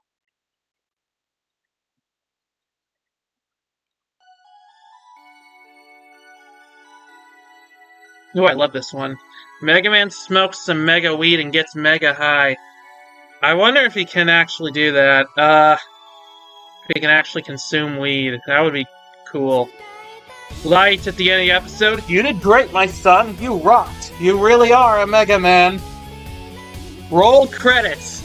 Speaking of which, this is the song that plays under the roll credits in Mega Man Battle and Chase. Mega Man. Did I learn there's an animated series based on the It's a Small World ride? Wait, I thought that was never released. I heard that was, like, announced, but never actually got finished. Did they actually do it? Is that real? I heard about that when it was being announced. Mega Man's start was directed by Alex Beatty, who alongside directing the Exodus episode of Secret Level, also directed the LDR episode Light Touch. LDR episode Light Touch, a chilling and beautifully shot short film. A chilling and...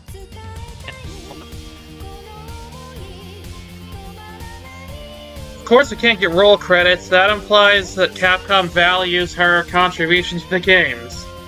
No, but this actually is over the credits of that game, and also the Mega Man 6 PlayStation release, apparently. To the LDR episode Light Touch. Oh, I need to get some B-roll of this episode also, I think. Of Light Touch. You got off to a great start, Mega Man. The real Mega Man start was the friends who made along the way. A chilling and beautifully shot short film.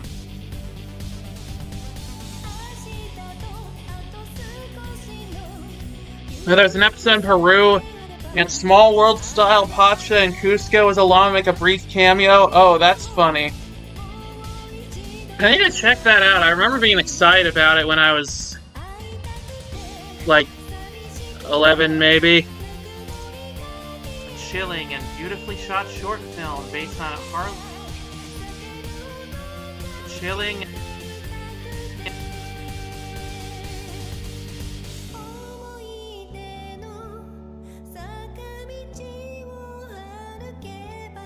Chilling and beautifully shot short film based They're on not in the Disneyland version of the ride, even now they start adding characters. Is there a Peru section of the ride? And story about Michael B. Jordan hiding from a killer robot that detects movement, which I have no doubt would be equally effective if the robot in question had a spinning top on its head.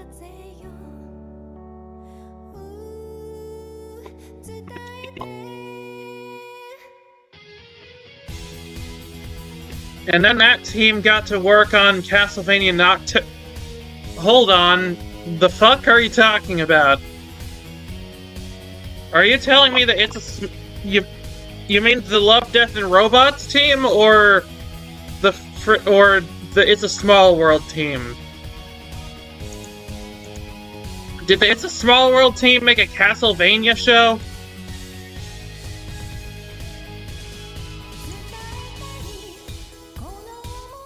I've never been on Disneyland's, but at Magic Kingdom's version, there's a small hill with some llamas on it. I feel like I recall that. The episode's writer, Jeff Hang on, I need to Google. It's a Small World team. Okay, what? Who the fuck decided that?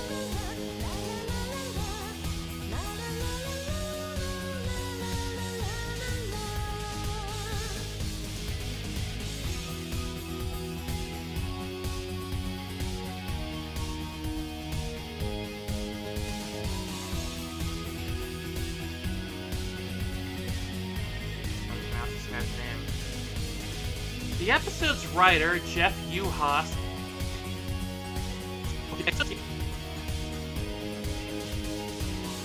Netflix is a weird The company. episode's writer, Jeff Uhas, was a story editor on every episode of Secret Level, but didn't work on LDR before. He did, however, do some work on the Batman Telltale games, and wrote a movie called Warden. Now, obviously, seeing this was his only solo writing credit, I thought... Now, obviously, work on the Batman Telltale games, and wrote a movie called Warden. Oh god, I was worried you were about to say this episode was written by Jeff Bezos. Luckily not. If Jeff Bezos got to write a Mega Man episode, that would be insane. And I don't know how I'd handle that. Wow, I got 7 viewers. I was afraid that,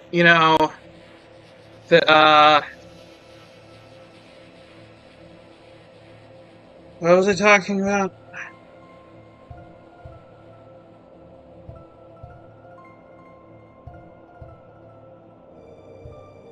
I completely forgot it. Oh yeah, I was afraid that I would have less viewers than before. Now, obviously, seeing this was his only solo writing credit, I thought...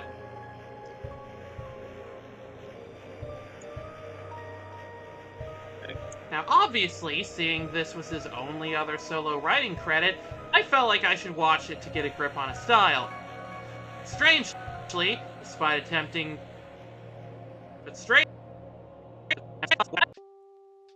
I felt like I should watch it to get a grip on his style.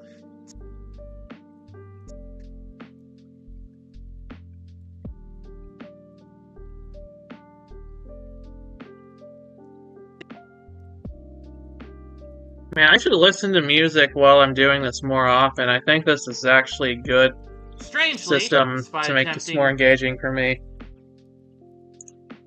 But strangely, despite apparently coming out last year, I couldn't find info on this movie anywhere else but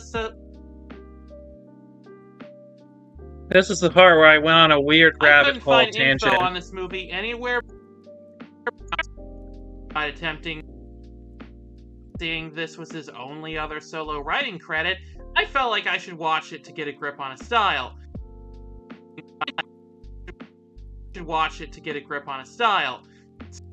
Strangely, despite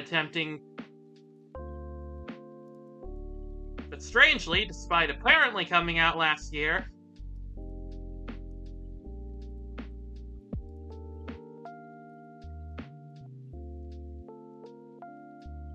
I couldn't find info on this movie anywhere else but I couldn't find info on this movie anywhere besides IMDb. I did a reverse image search on the poster, but the only other places this picture ever showed up were a shady movie poster website and a Portuguese film subreddit where someone else was trying to find this movie but couldn't. So at this point, I was firmly thrown into the rabbit hole, and I needed to dig deeper.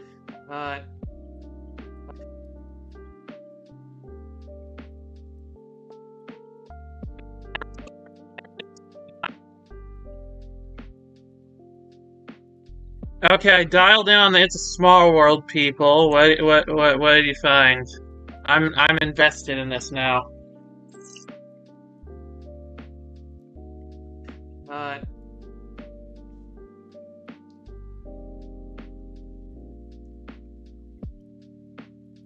Apparently, they become the main source of Netflix animated shows that get called too woke. Oh, fun!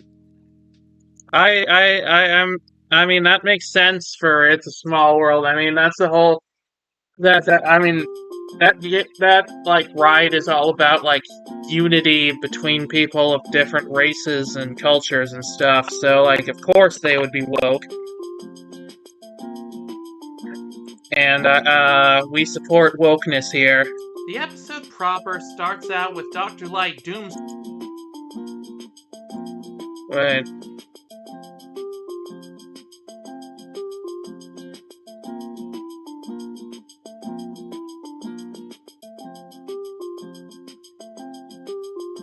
Oh wait, I think that there was, oh, I think I just decided to cut out the rabbit hole part of this. Wait, did I? Scrolling on his iPad as the new... Yeah, because I eventually figured out that Warden actually did come out. So maybe I should just cut out this part for time. Now, obviously...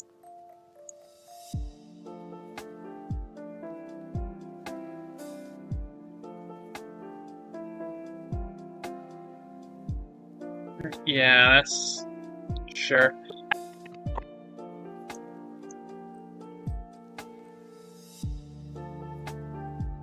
They also did Seis Manos, they also did the He-Man reboot that focused on Teela instead of Adam, and Castlevania Nocturne has a black lady in it. That's the main complaint I remember. Of course it is. They also did Seis Manos, a heavily Mexican-influenced martial arts animated show billed as Jackie Chan Adventures for adults, and it had a villain called El Balde. That's amazing.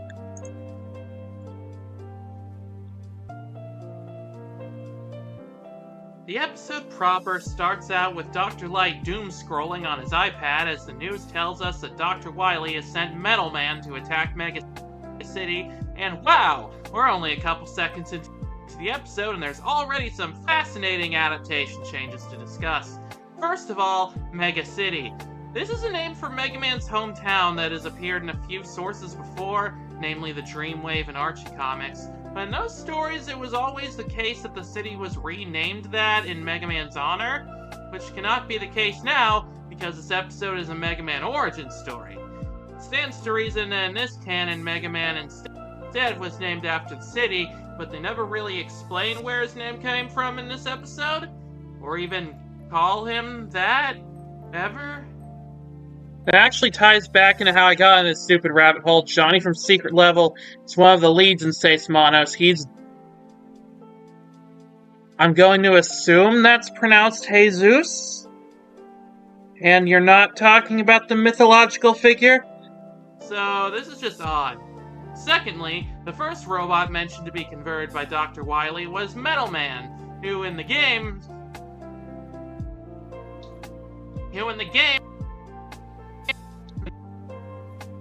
Wily was Metal Man.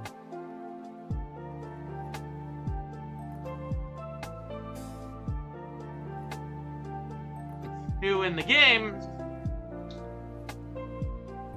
You are correct, though. I had to check that. Okay. Neat. Who in the games was one... I've got 21 minutes of footage of audio, narration to get through. Other robots Wily built himself in Mega Man 2, while everything else implies this episode takes place during Mega Man 1. I don't hate this change, but it feels weird when it's like the only thing in this episode that's taken from a different game than Mega Man 1. Oh, speaking of things from Mega Man 2, here's Bubble Man's theme. And it kind of makes sense to make Mega Man a title based after a city if he's protecting that city, but they do not go into this. Yeah! Yeah, I mean, I would have at least liked a throwaway line where they were like, because you're here to protect Mega City, I shall W Mega Man.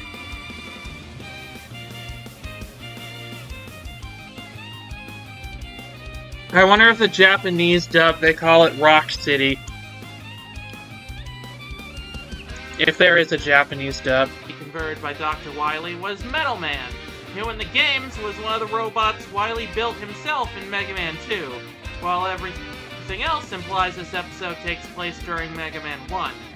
I don't hate this change, but it feels weird when it's like the only thing in this episode that's taken from a different game than Mega Man 1.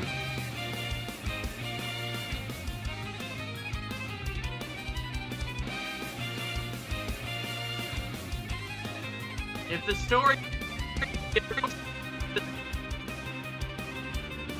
the story ever gets expanded on, I wonder if Mega Man would be fighting against a lot of different robots from across the series, but I digress.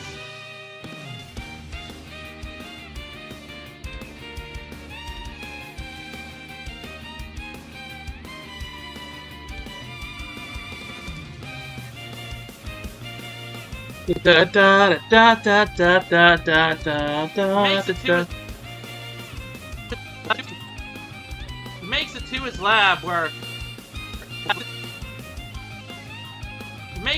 lab where our favorite boy in blue, Rock, is already there, sporting a fashionable shirt with his designation number on it, and a collar that makes his head look way smaller than it is. And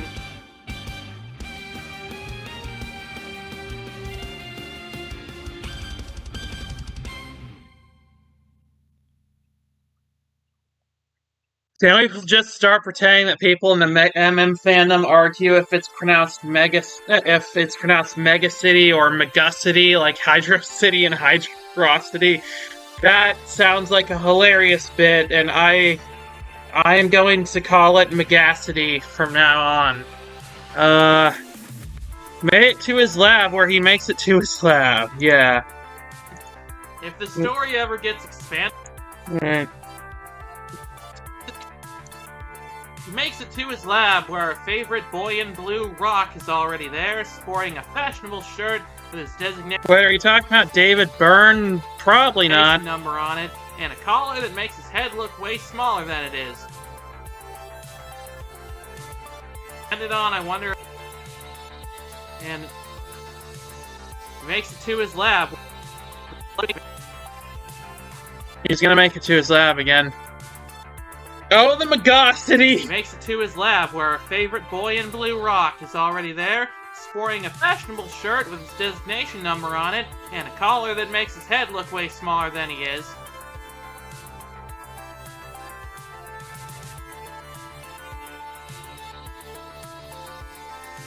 He makes it to his lab. Okay, that take again! Yet another making it to the lab. This truly is the absolute lab. He makes it to his lab where our favorite boy in blue, Rock, is already there, sporting a fashionable shirt with his designation number on it and a collar that makes his head look way smaller than it is. And he is extremely eager to help like the good boy he is. Dr. Light solemnly tells him to open the doors to unleash Bomb Man. And one more thing the smaller guys are tied to, epithet erased. Really? That's cool. I like epithet erased, even if my thoughts on its creator are complicated. In the games, he is a round little punk dude of average height, but in this show they saw fit to turn him into a hulking behemoth about the size of an Eva.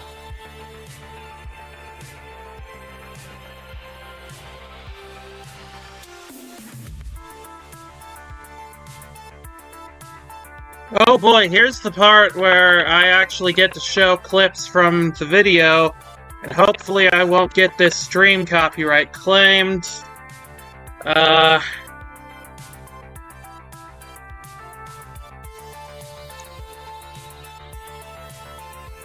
where did I store the episodes? Probably in the episodes folder.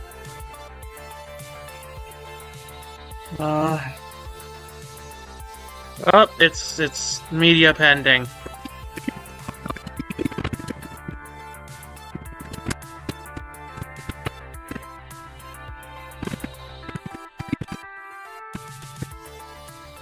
Enough to stop the other.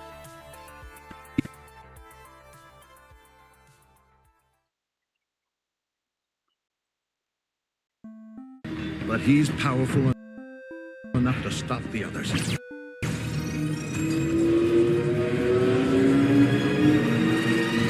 Powerful enough to save Mega City. Maybe this will.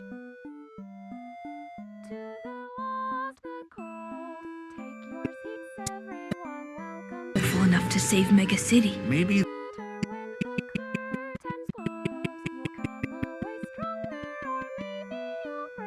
Maybe this will shield him from outside. Really, from an.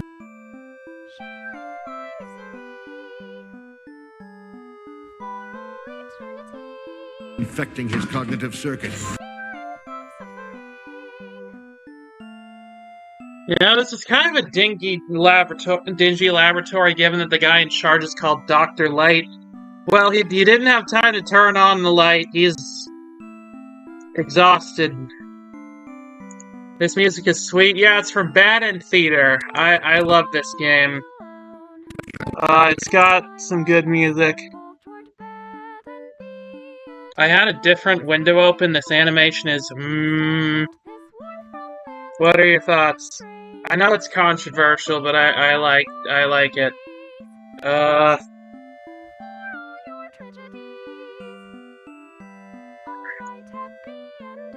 It's a little uncanny valley, but it kind of works because it's mostly about robots.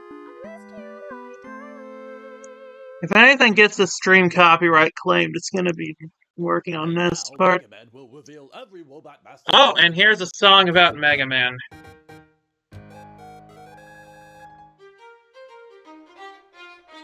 Cutman's weak to super arm and Bombman's weak to firestorm. Electman really hates it when his fuse gets cut. Fireman won't say it tickles when he's frozen. So, how long does it take Wily's virus to turn him evil? So how long does it take Wily's virus to turn him evil? What did you put in him, fucking McAfee? Rock looks a little off. Well, he does look like a child. Not yet, Mega Man. With a punch, shoot a snake at Gemini and it'll hurt a bunch. And a shock to Magnet Man, he'll be out to lunch. Okay, let's step it up a bit.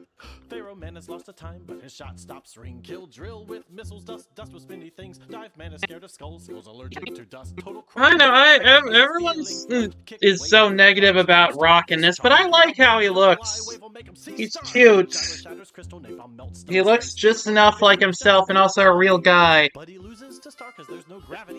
think it's not quite there, mostly in the lighting. I can take the animation look, I can take the color palette, but I don't think they look great together. Hey, you agree to disagree.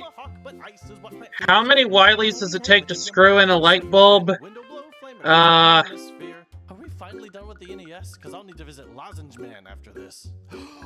Burst with a freeze, throw shade with a coil, jump. One, but he has to ask Brightman for consent. Freeze with a shield, ping spring with lots of slashes, slash with turbo wheel. You can douse sword with water, Astro Crush Aqua. Not yet, Mega Man Rock is voiced by Alkeo Tila. Snipe, Astro Down, Ice Tango, Sword Search, and Tornado Clown. Trident, Speed Concrete, Hornet Speed, Splash Plug, Zap Tornado, Magma Turns, Hornet 2, Ash Black Hole, Duels, Jewel Wind, makes Magma lose. A 14-year-old plugs and will make him defuse while Galaxy gets fitted for some concrete shoes. Almost done. I'm a lot more generous to this episode than a lot of people are, as you'll find.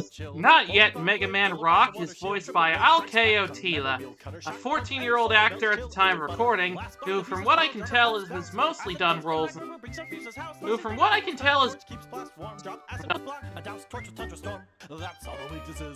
Takes one Wily, but he needs to reprogram 8 other robots to do it, probably. Has mostly done roles. Recording, who actor at the time of recording. What song is this? I forget. Is this Kirby? Yep, it is. I'm so smart. I know songs that I added to my own playlist. Who, from what I can tell, has mostly done roles. Who, from what I can tell, has mostly done roles in kids' films and shows, like playing Justin's son Roman on Wizards of Waverly Place, and being the current voice of Spider-Man on Spidey and being the current voice of Peter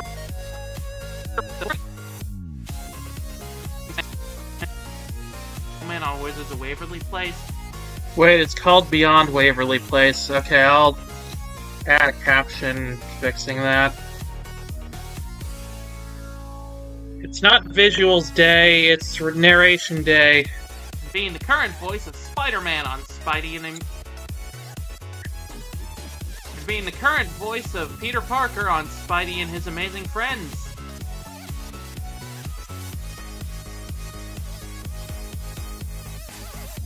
The VA for Rock has done roles? Yeah, he has! A couple of them. I hope he has a long and successful career after this. He's a pretty good actor, in my opinion. I still need to watch more of Beyond Waverly Place to get a real grip on his talents. Which makes me really want them to do a Marvel vs. Capcom short or something with his two characters. which just makes me really want them to do a Marvel vs.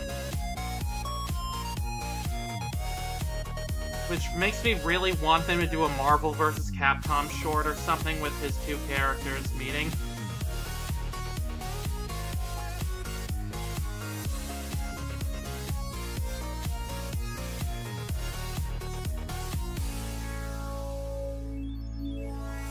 Oh wait, they rock and roll. Okay, I get the joke now.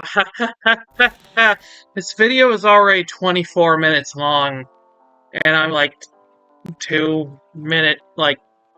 a minute into the short.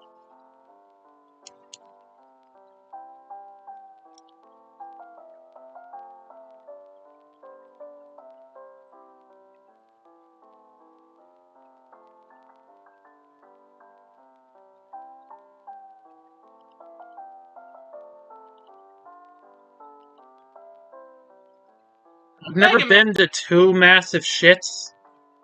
Or to massive two shits. What are you talking about? Oh wait, Texas has Austin, then we go north, massive two shits.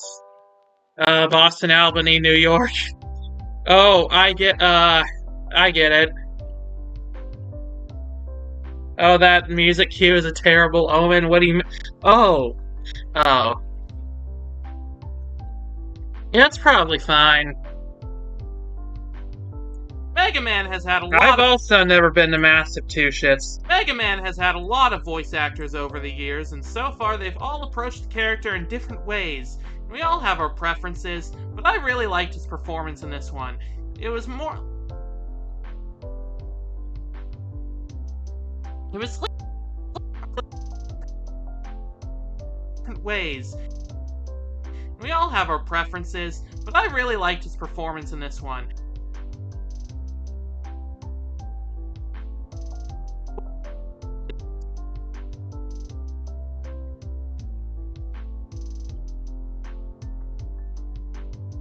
It was more... It was leaning more towards the little boy voice. Mega Man has had a lot of voice actors over the years, and so far they've all been capable of speech. That's true. You get a gold star, Emperor's New Podcast. Traditionally, that's required for most voice acting roles. It was leaning more towards the little boy voice a lot of VAs try to go for, which I think fits really well for his take on the character. Feels like a happy medium between Cole Howard's voice for Mega Man Powered Up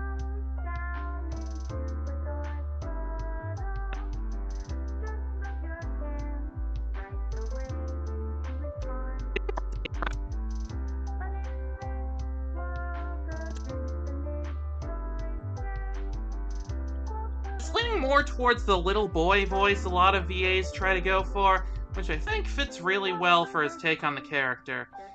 Feels like a happy medium between Cole Howard's voice for Mega Man Powered Up. And this is the part where I show a clip from Mega Man Powered Up.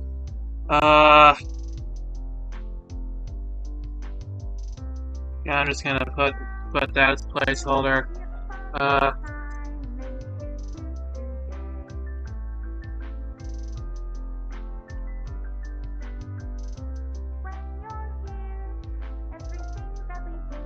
Found a Ralsei smoking a blunt next to some other character never seen on W Plays.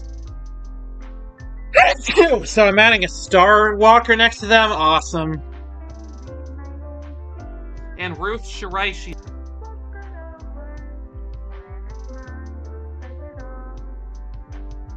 I left the room for a minute as you were saying the little boy voice. I came back in the room and you were still saying the little boy voice. Wow, you were fast. Yeah, I have to repeat dialogue a lot during these. You know, it's just how the cookie crumbles. And Ruth Shiraishi's voice from Mega Man 8.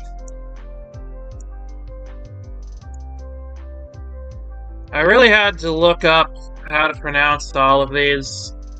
That's not the right button I wanted to push.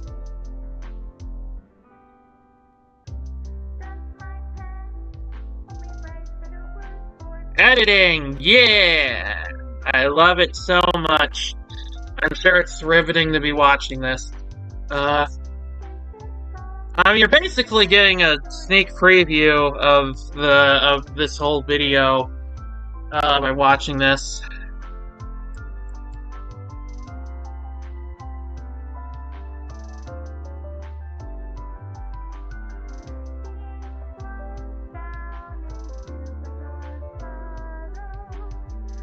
Luckily, he was clearly given much better voice direction than in that one.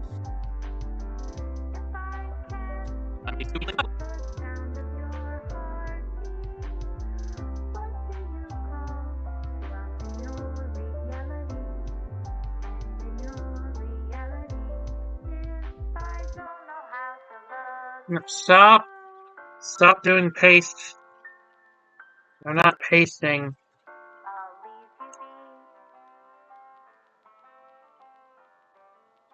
Luckily, he was clearly given much better voice direction than in that one. He plays Mega Man very well, capturing his Okay, the Monica song is done. Yeah, and we've gotten to the Starman theme. He plays Mega Man very well, capturing his precocious good boy essence so... He plays Mega Man very well, capturing his precious... He is precious. He plays Mega Man very well, capturing his precocious good boy essence perfectly. I hope this kid...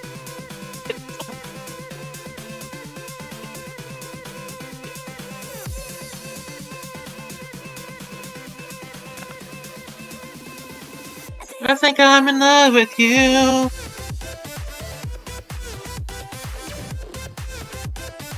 There's a starman waiting in a block. I hope this kid has a long and successful career and that he gets to voice his character some more down the line.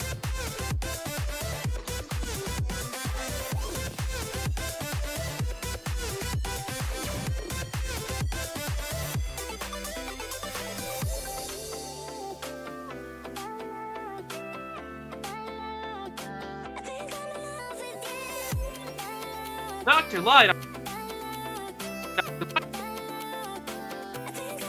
Dr. Light, on the other hand, is played by Rick Overton. No relation to that window all my friends who know what politics is are talking about lately, who, from my understanding, is mostly known for doing bit parts in a lot of movies and shows like Willow, Groundhog Day, Adam Ruins Everything, and Nicky, Ricky, Dicky, and Don. A show I'm only bringing up because the name is really fun to say. He seems to be playing Dr. Light with a warm, fatherly voice that I think fits him super well, and he's able to capture his serious moments. He's able to think fits him super well.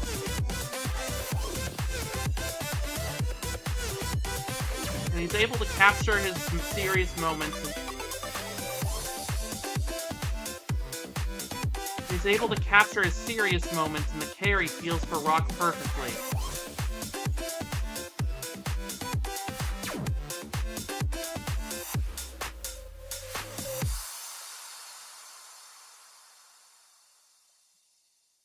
Okay, going down the script.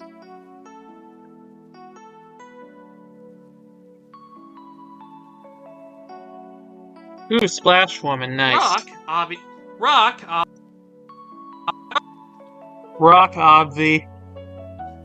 obviously sensing the possibility that this is gonna end poorly, points out that if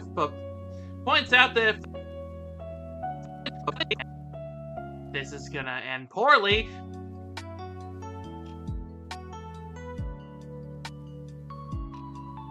points out that if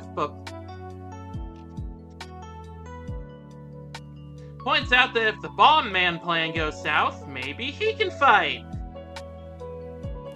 And Dr. Light has some reasonable concerns about sending this kid that can't be more than 10 to fight the Iron Giant.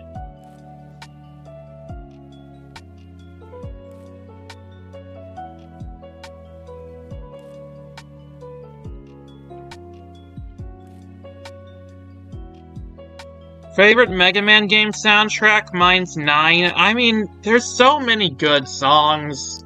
It's so hard to choose just one. I mean, of course, Mega Man 2 is up there, but you know, that's like saying that I love white bread.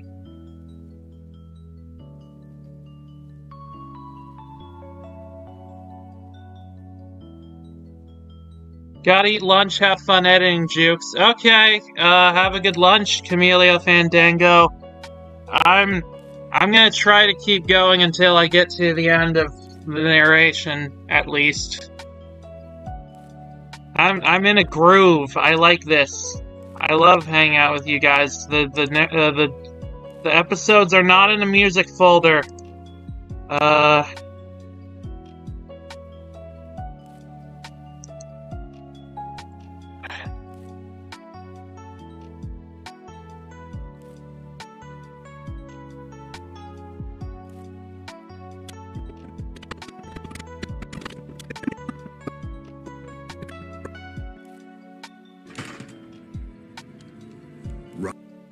M2 OST does go hard. Woodman in particular is a favorite of mine.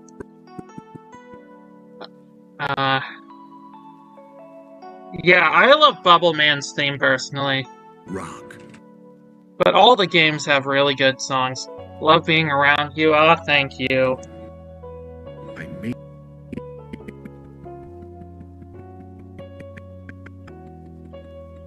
You know, this is gonna be a good test for how strict the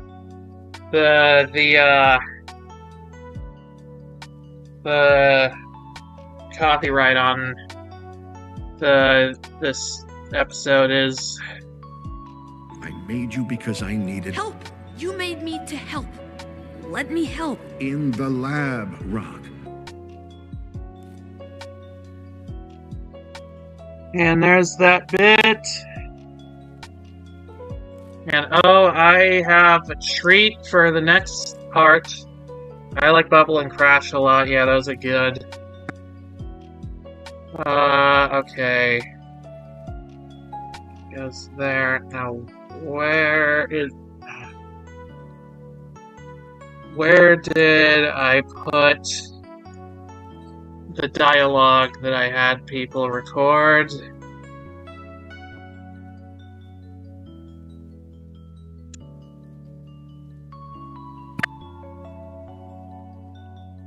Yes, here we go.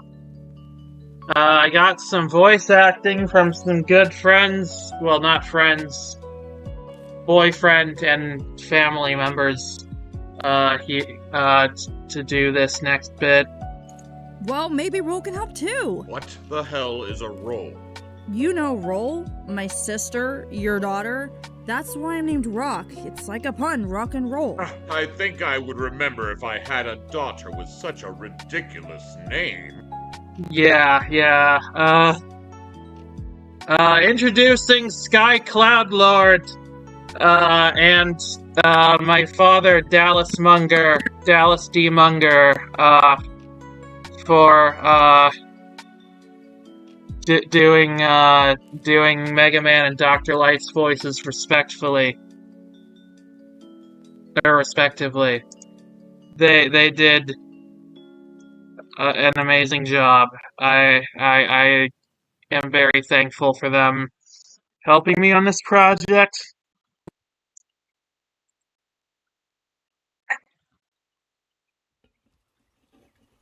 Yeah, this is my joke about the fact that Roll isn't in this for some reason. Sky works perfectly as Rock, not gonna lie. I know, right? I was blown away at, like, I tried to let them, like, not be exactly, like, try not to just do exactly what they did in the episode and try to do their own take. I told Sky to do a little boy voice, and I told my dad to voice Dr. Light like basically if Santa Claus was a mad scientist. In the lab, Rock. Well, maybe roll. I think I'm gonna cut this bit down a little bit.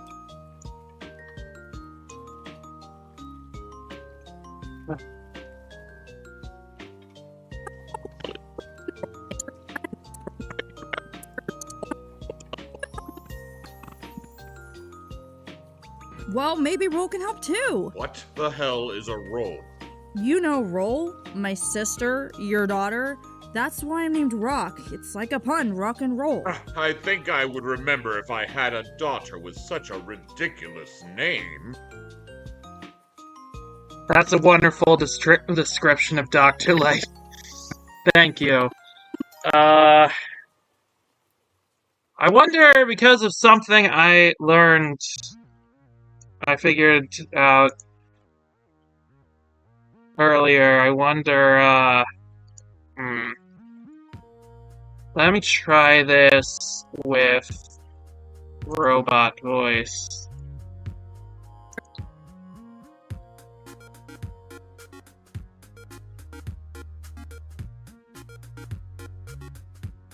I usually prefer the robot masters to have a more clear voice, but I want to see how this sounds. Let me help. In the lab, Rock. Well, maybe roll can help too. What the hell is a roll? Okay, you know what? No, I actually don't like that. We're vetoing that idea.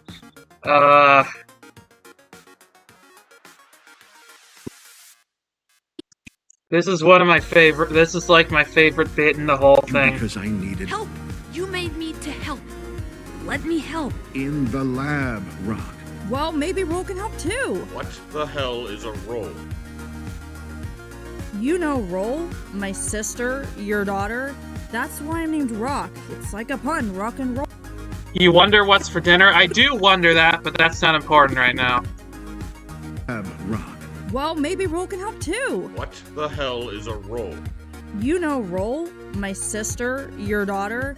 That's why I'm named Rock. It's like a pun, rock and roll. I think I would remember if I had a daughter with such a ridiculous name. Yeah, and,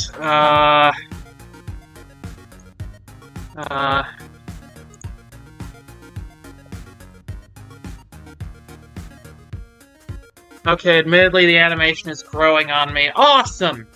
Glad to hear that.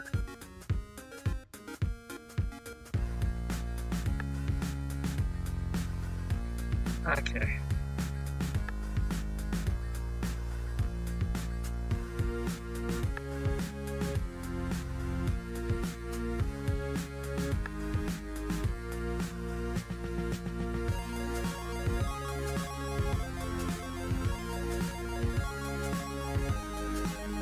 Back to the narration.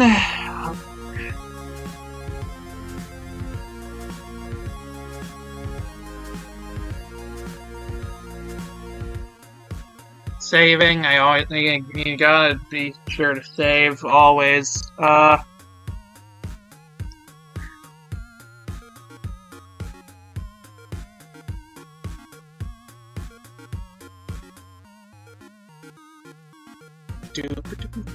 I love the addition of sad Charlie Brown music. I think the animation's okay, just takes some getting used to the new designs. Yeah, I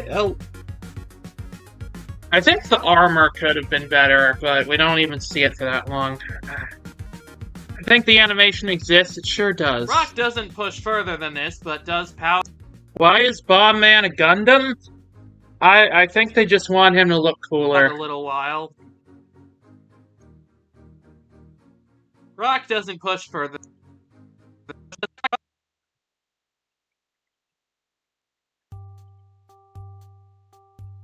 Rock doesn't push further than this, but does pout a little while unscrewing his arm to replace it with a real blowtorch. Unscrewing his arm to replace it with a really cool blowtorch arm, and oh no, evil spider robot thing, which is apparently the way that Wily infects the robots in his canon, which doesn't have any precedent in any Mega Man stories I can think of, but it's probably more interesting cinematically than he just hacked something while we weren't looking. while Rock...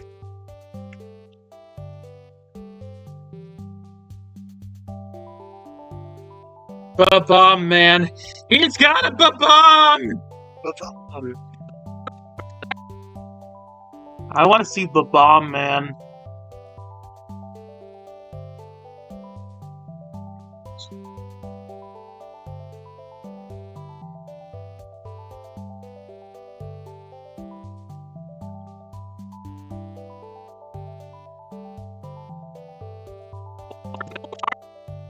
What I just realized is hacking Robot Masters by this... Wily is hacking Robot Masters by these strange mechanical arachnids? Yeah. But they have to come from somewhere, right? Well, yeah, he probably built them. Robot. What's a robot? You know what a robot is?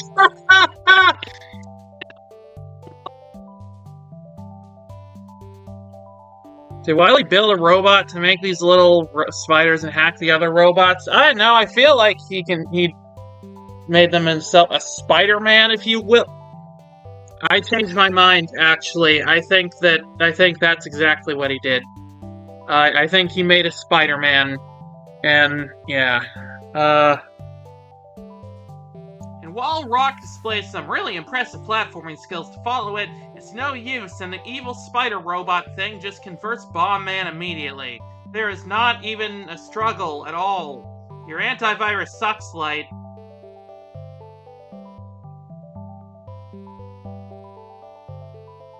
None of this would have happened if Dr. Light invented robots. True! After this, I'm gonna start working on a Ruby Spears video. Look forward to that. I thought Stan Lee and Steve Ditko made a Spider-Man. Dr. Wily probably stole it, like the bitch he is. So Bomb Man absolutely wrecks... So Bomb Man absolutely wrecks the lab and Rock along with it, but luckily Rock gets the upper hand because he just finds an ice slasher adapter on the ground and plugs it into his arm. Good thing that was there. They didn't show it until just now, but it sure came in handy. Why was that thing even not there? Why was that even... Until just now, but it sure came in handy. Why was that thing even...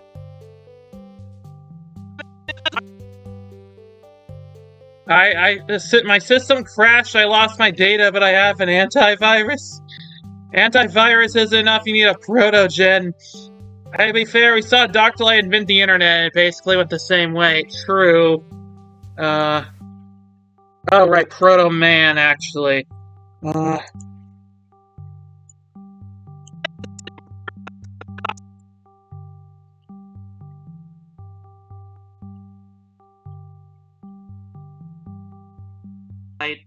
So Bomb Man absolutely wrecks the lab and Rock along with it, but luckily Rock gets the upper hand because he just finds an ice slasher adapter on the ground and plugs it into his arm. Good thing that was there. They didn't show it until just now, but it sure came in handy. Why was that thing even not there? Why was that even... Also, yeah, they could have taken a second to show the Ice Slasher having some practical purpose in the robot construction. You don't even need a line, just have Rock do something with it earlier. Yeah, and they had him with a blowtorch earlier. Why didn't they use it? They're just lying on the ground. What were they planning on making slushies later?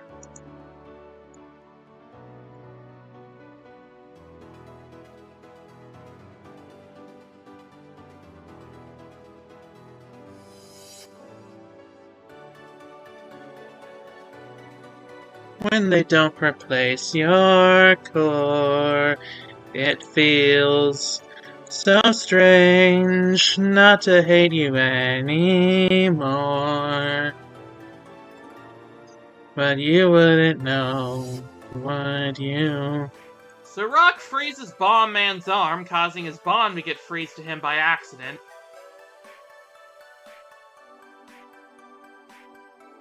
I never leave my house without an ice slasher adapter on me. Yeah, why wouldn't you? You never know when you need to freeze something. For me, the most glaring issue in this adaptation for me, besides the pitiful length, lack of Mega Man, and the lack of roll, is the fact that the ice weapon is used as a weakness for Bomb Man, who's immune to it. I go through that. I bring that up late in a second here.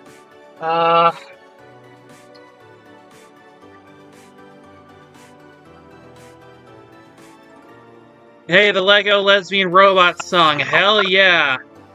Love this song. The rock freezes Bomb Man's arm, causing his bomb to get freezed to him by accident. Freezed? Is that the right word? No, whatever.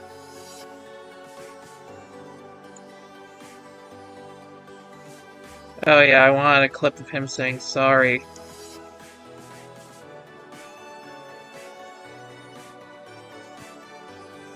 It's still pending.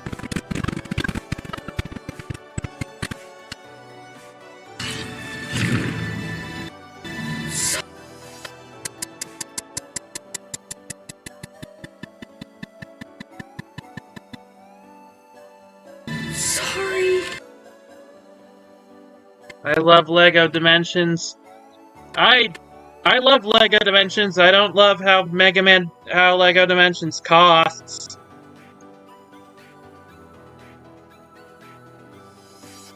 Probably get frozen. I'll just leave it in. It'll be something for people in the comments to point out and give me engagement. Sorry. A little insider tip from a YouTuber. A lot of the time when YouTubers mess something up, a lot of YouTubers leave in one little mistake in their analysis or whatever, so that people can comment, "Oh, hey, you messed up this one thing," and then you get more numbers because they commented that thing. So if I ever make a mistake in a video, please call me out on it.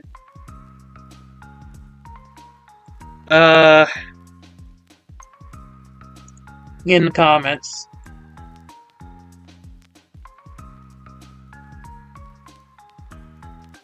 Sorry, kills you.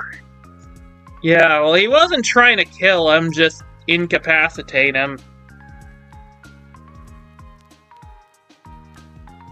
Oh, right, the narration.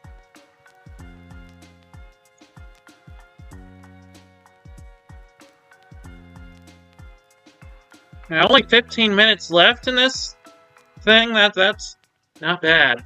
Not bad at all. And Bomb Man is defeated as his attack strategy blows up in his face. And at this point, I feel like I should point out that in the game, trying to use an ice attack on Bomb Man does absolutely nothing. But I understand that in a cinematic medium, certain things need to be changed to make things more entertaining for the audience, and minuscule deviations from the source material do not upset me in the slightest. Okay, you know what? Actually, it does bother me. Because in the game, guess what Bomb Man is actually weak to? Firestorm. What was Rock actually shown using before he grabbed the Ice Slasher? A blowtorch! A blowtorch! Which makes fire happen! I mean, yeah, freezing Bomb Man does sound like something he would do as a potential non-lethal solution to his problem, showcasing that he has a good heart and doesn't truly want to hurt anyone, but I own this guidebook for a reason, Woodman, damn it!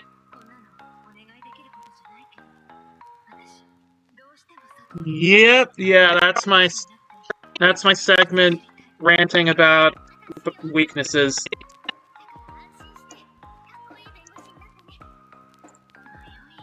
That was not what I meant to delete. Thank goodness for the undo key.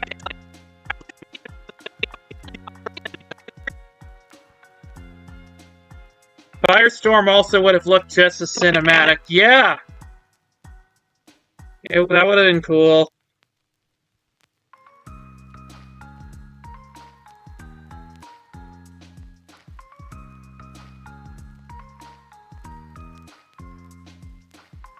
Haha, because Woodman is a god. Yeah, you get it. You get it, Anti-Viv. Little Birdie told me Lego Dimensions music was playing earlier. Yes, it was. I was playing the instrumental version of You Wouldn't Know. Hi, baby Jeff. Would have been here earlier, but the sleeper. It's so eepy. I can turn it on again.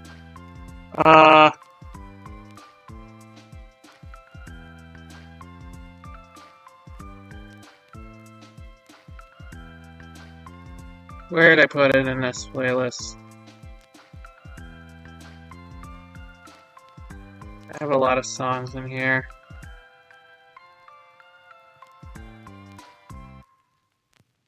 Hang on. I need to... I'll cue it up. Yeah.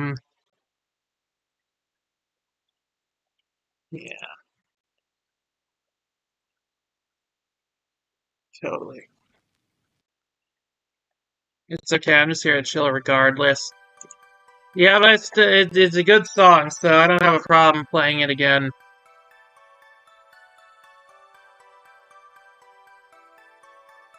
Could also have drawn on powered up weaknesses and have Rock use Rolling Cutter to disarm his bombs if you want to focus on his good heart. Oh yeah, that would have been cool. Should have a little pop-up for that Woodman joke explaining it. I don't know about that. I feel like if you explain the joke, that makes it less good, but maybe.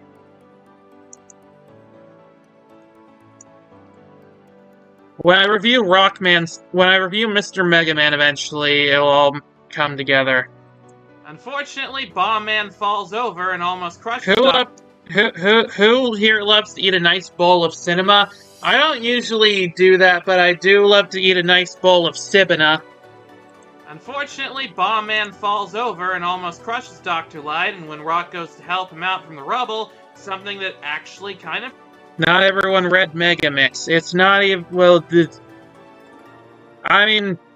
I feel like it's still a funny line, even without the context that he's actually a god. Shocked me happened. The little evil spider...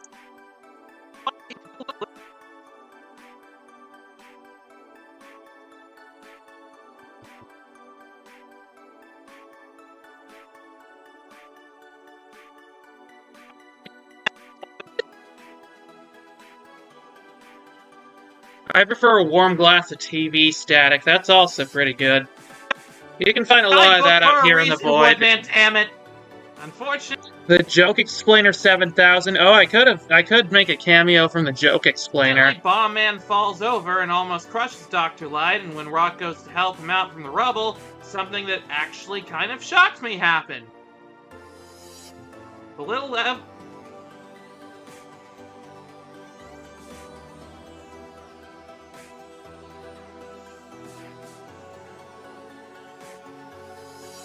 evil spider guy actually got Rock, causing him to almost shoot Dr. Light.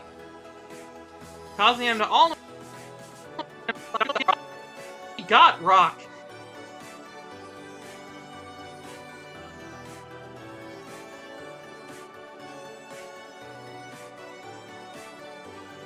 Causing him to almost shoot Dr. Light. Causing him to... Glass of battery acid, that can also be good causing him sometimes. to almost shoot Dr. Light, but then he... Not that I've tried it. Totally. Because because Sky told me not to try it, and I wouldn't do that. Understanding the joke isn't necessary even without knowing what it is, it's a funny line. Thank you. Thank you, Anti. Or Viv. What, do you want me to call you Anti or Viv? Or something else? Causing him to almost shoot Dr. Light, but then he resists long enough to pull Wily Spiderbot, put his logo on, off of his head, and shoot it to... Spiderbot, put his logo on, off of his head, and shoot it to pieces. Rock becomes the first robot to resist being reprogrammed to do Wily's bidding basically ever? In the entire franchise? Which, granted, it's probably easier than resisting having your code rewritten wirelessly when... Oh, here's the song that might make me cry. The Mario Kart love song. Do Wily's bidding basically ever? In the entire franchise? Which, granted, it's probably... Anti is fine, okay. Easier than resisting having your code rewritten wirelessly when... Which, granted... Basically ever? In the entire franchise? If it's actually not true that Rock is the first person to resist Wily's programming in the franchise, then please tell me. But, like, I feel like this is a first.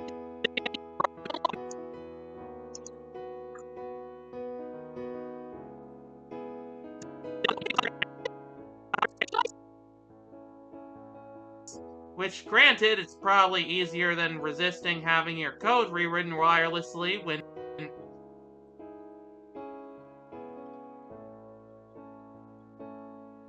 Which, granted, it's probably...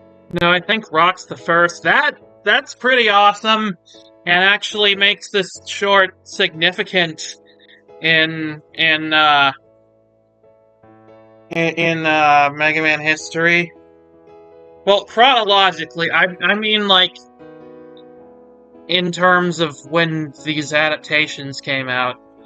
Yay or nay, Papyrus X Skullman? Yeah, I think Papyrus could fix him. Which, granted, it's probably easier than resisting having your code rewritten wirelessly when there's a... If you mean IRL is his first time, so yeah, that's what I meant. I mean, Ballad does, but that would be later than MM1A timeline. I don't mean that... Well, I mean his reprogramming, because Ballad was just created to... created to kill Mega Man. That's a different situation.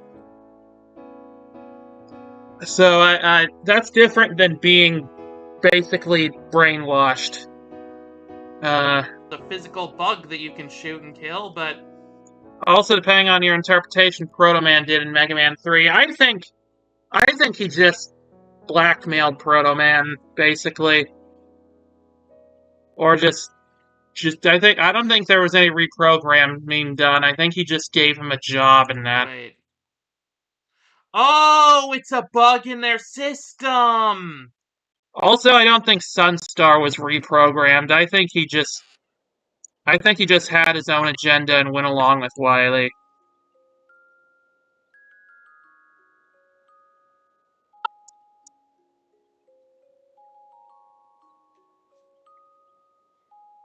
Proto Man does what he wants and is full of trauma, exactly.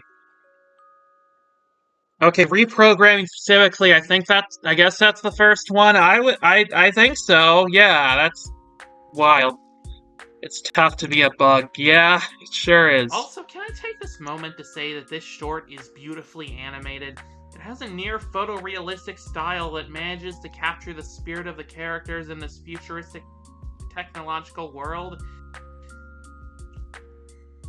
The few seconds where Mega Man briefly turns Maverick were very reminiscent of similar scenes from Life Hutch. Both shorts featured nice use of colored lighting to emphasize the sci-fi vibes.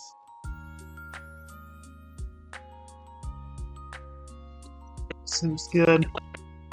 Possibly in Ruby Spears or FC. No, I don't.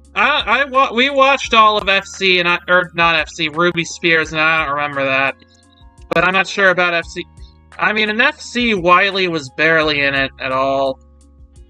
So maybe in the comics. Also, can I take this moment to say that this short is beautiful? Would RS Iceman count? It's... That's a complicated situation, I think, because, like, he's still evil, he just hated Wily at that time. That was more of an enemy mind thing. I see Trolley touch the music. Either that or Monica. She also seems fond of this song. Shoot and kill, but... Wile E. Coyote? Oh, it's a What about bug in that? their system! Also, can I take this moment to say that this short is beautifully animated? It has a near photorealistic style. Wait, no, it literally happens twice in Archie. Oh. Once with Wily and once with Eggman. Is that because he resisted getting reprogrammed, or was he just deprogrammed? It's been a while since I read those arcs. That manages to capture the spirit of the character. Okay, I'll write a citation. Magic Man is the reverse of this. He let himself be reprogrammed because he's bored. That's a mood. In this futuristic technological world, a few seconds before Mega Man briefly turns Maverick were very reminiscent of similar scenes from Life Hutch. Both shorts feature nice use of colored lighting to emphasize the sci-fi vibes.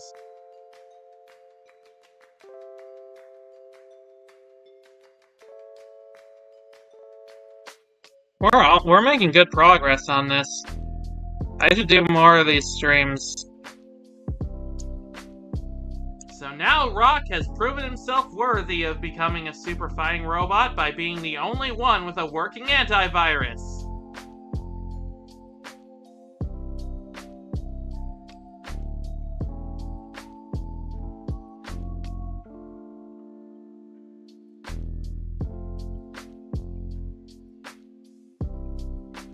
And so it's time for...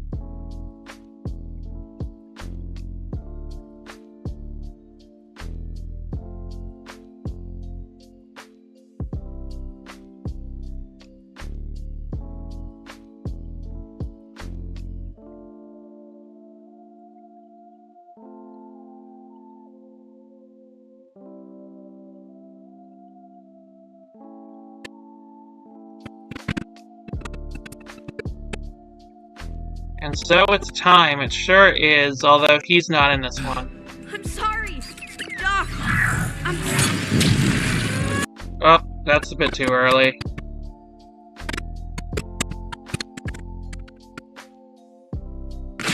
I'm so sorry. No. You tried to tell me I wasn't... Stop. Rock. It's time to meet the Muppets on the Muppet Show tonight. What you just did was amazing. I was wrong. Doesn't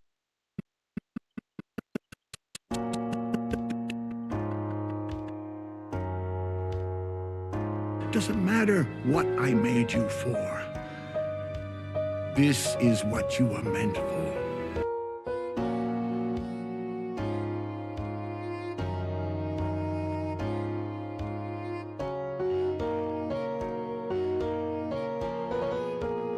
And now to find the other,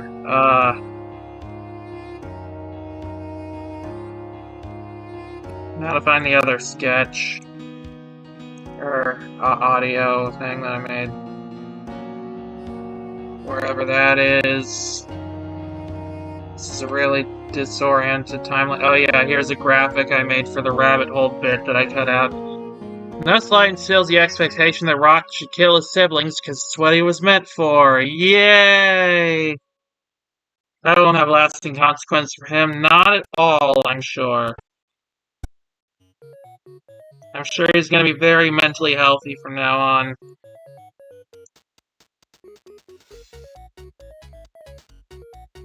And here I had some ethical concerns about sending a robot boy with a mental age of 10 to fight a war all on his own.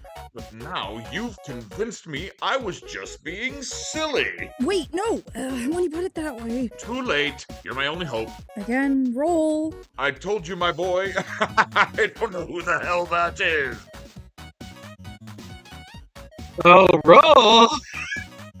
No, that sibling we don't need to kill. We don't need to kill her. Santa Claus is in this? Yeah. I don't know if you heard last time, but I mentioned that, I told my dad to voice Dr. Light like he's Santa Claus as the good equivalent of a mad scientist.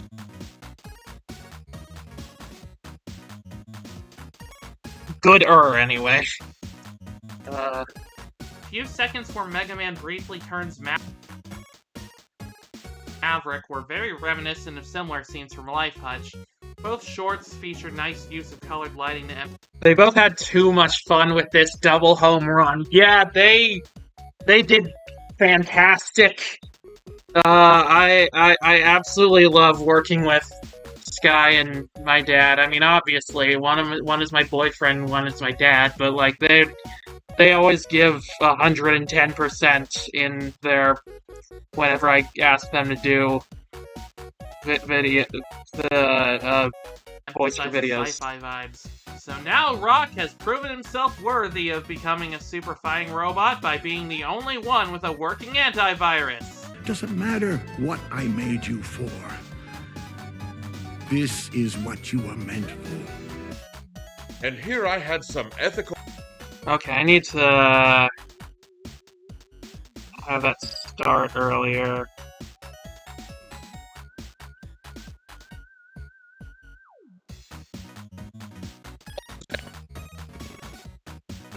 And here I had some ethical concerns about sending a robot boy with a mental age of 10 to fight a war all on his own. But now you've convinced me I was just being silly. Wait, no! When you put it that way. Too late. You're my only hope. Again, roll. I told you, my boy. I don't know who the hell that is. All white bearded men are Santa Claus. Did you know this? I didn't. I'm pretty sure I can't confirm this, but I think I heard somewhere that they did visually base Dr. Light off Santa Claus. Correct me if I'm wrong. And if I'm not wrong, please give me a source on where that is. Yeah.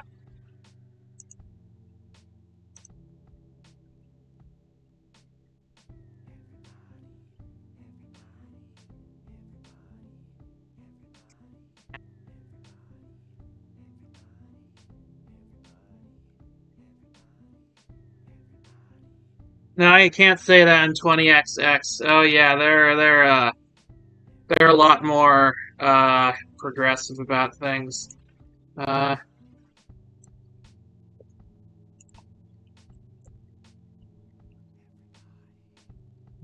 that's a good thing. I think.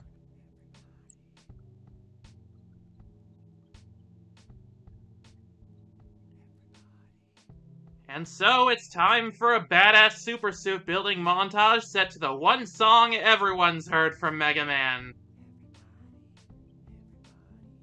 And so it's time for a badass super suit building montage set to the one song everyone's heard from Mega Man.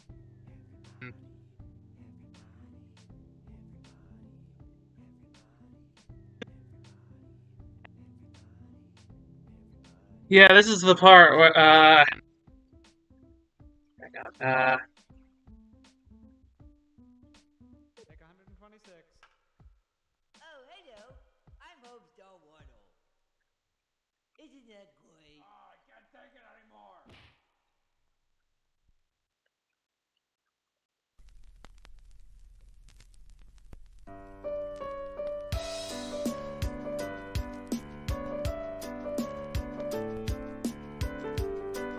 oh, I forgot this was still in here.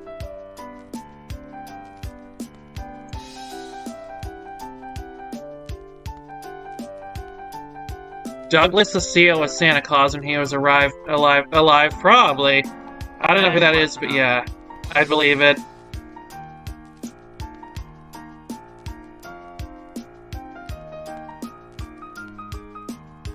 Animaniacs! Yeah, I love Animaniacs. A lot of my early videos were Animaniacs music videos, quote unquote, so that's why they're here.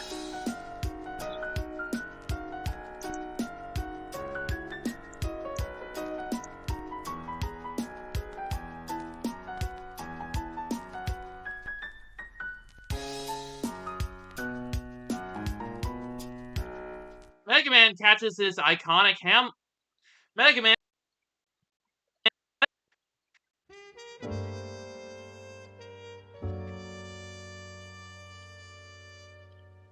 Mega Man catches his iconic helmet and triumphantly teleports away to the top of a random building in a clear homage to the Mega Man 2 title screen. And that's it. That's it? Barely scratches 9 minutes. That's it. That's it? Barely scratches 9 minutes counting. Mega Man catches his iconic hemp and gets mega high. That would have been better. That's it? Barely scratches 9 minutes counting the opening and closing credits. And this is a streaming show, which means the credits are long as hell anyway. Can we take a look at how long every episode was real quick?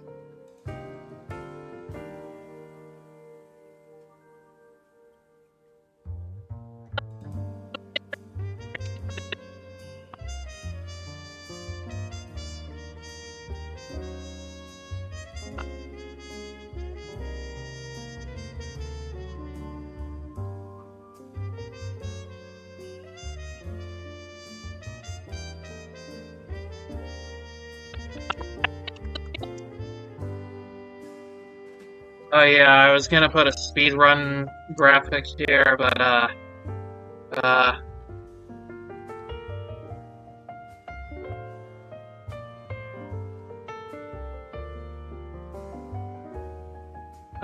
did the math, and Mega Man is literally the shortest episode of the show.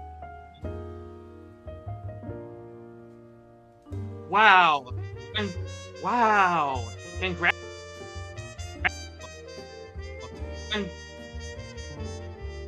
Wow.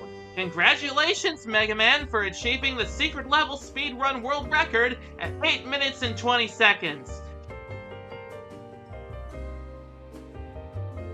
Wait, I didn't mean to... Yeah, there we go. The Sultan and Aladdin's voice actor in Santa Claus in Ernest Saves Christmas, he's a seal. Oh! Cool. Like an actual seal, or there's a joke about rocks hiding there somewhere. That would have been a funny joke to do, actually. Wow.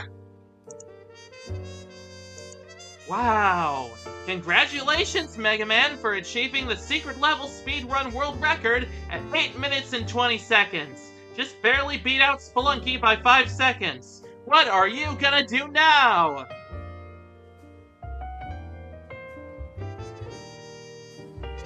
I mean, yeah. And there's one more bit of Sky's, oh, his name is Douglas Seal. Ah, I see. That makes sense. There's one more bit of Sky voicing Mega Man, which I put somewhere in this timeline. Oh, we're past the 30-minute mark, even. We're probably gonna get this under an hour at this rate.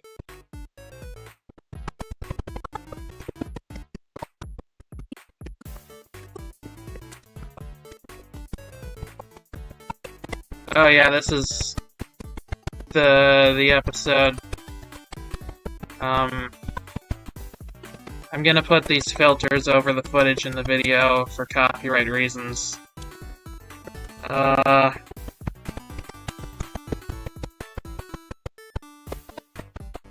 you can watch it even shorter.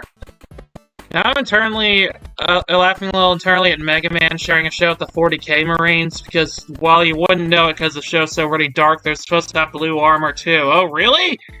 I didn't catch that at all. So you got a point there.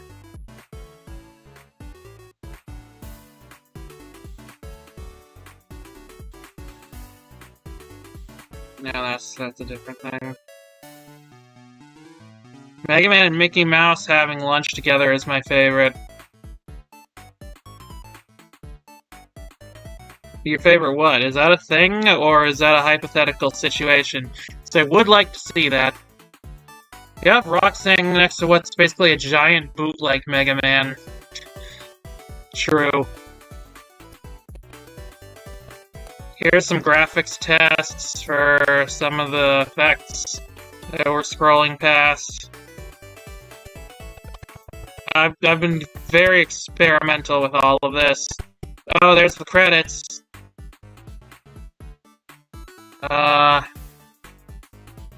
There's some footage of Gamescom. Oh, there it is. I'm going to Capcom Town! Yeah, they nailed that line also. Sky is so great, I love them. What are you gonna do now?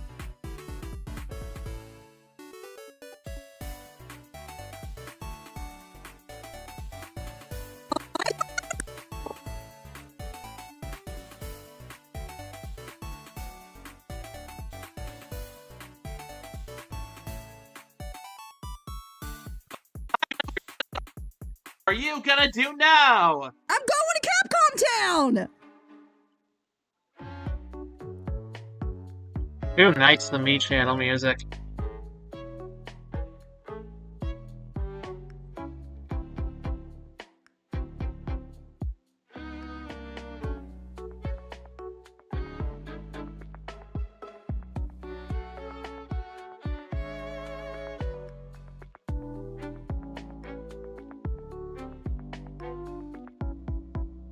You just won the Super Bowl, what are you gonna do now? I'm gonna eat this rat! That has to be a reference to something, but what?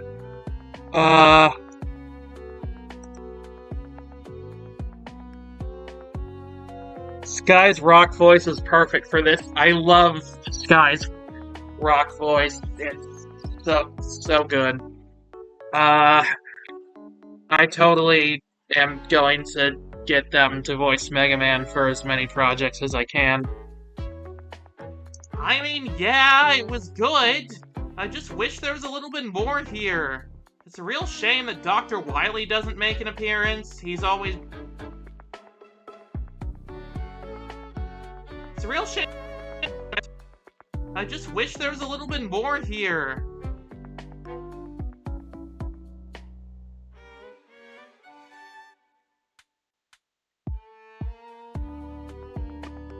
Alright, yeah, it's on that layer. How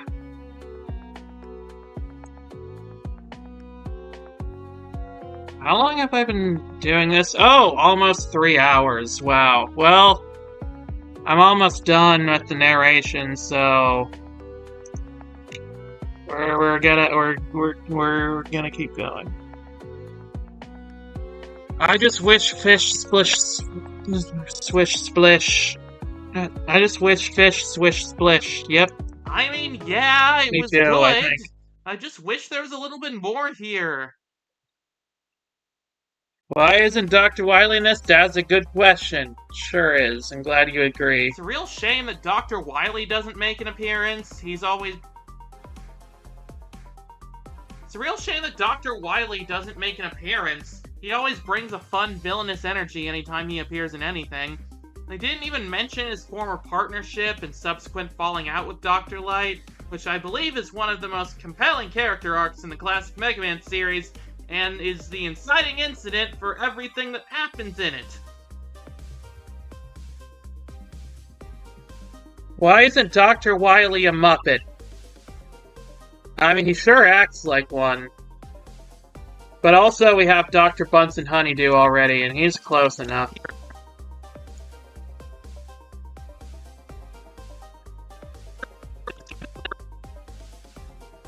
Oh my god, a Muppets-themed Mega Man clone with Dr. Bunsen Honeydew as the final boss. That would be hilarious.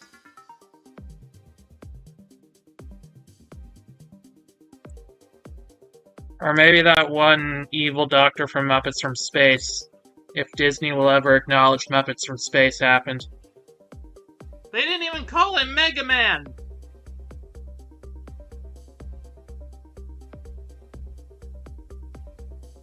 Nobody even says the word Mega, not even when talking about his main weapon, the Mega Buster, which appears for like 5 seconds. They couldn't even put in a throwaway line like, "Careful, Rock! These upgrades will make you mega powerful!"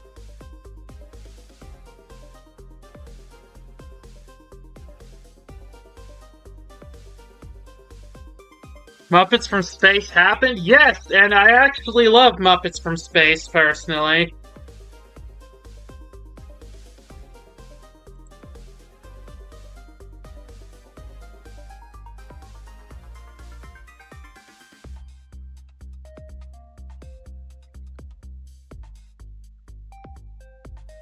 There's a weird push for Mega Man parody for a little while back. Yeah, there was Muppets Treasure Island, Muppets Christmas Carol. Where's Muppets Mega Man? I'm one of those people that want more Muppets parodies. Oh, there was also Haunted Mansion. Muppets Haunted Mansion, that was good. What if they made a movie where the Muppets? Yeah, I'd love that. And also, it didn't have Roll. Why didn't it have Roll? I love Roll. The people... It didn't have Roll. Why didn't it have Roll? I love Roll. The people developing the game love Roll. Everyone loves Roll.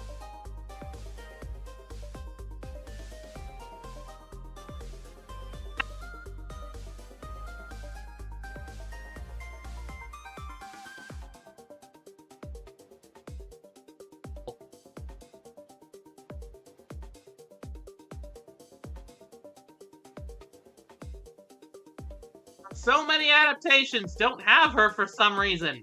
Why do so many adaptations of this game forget about the only major female character?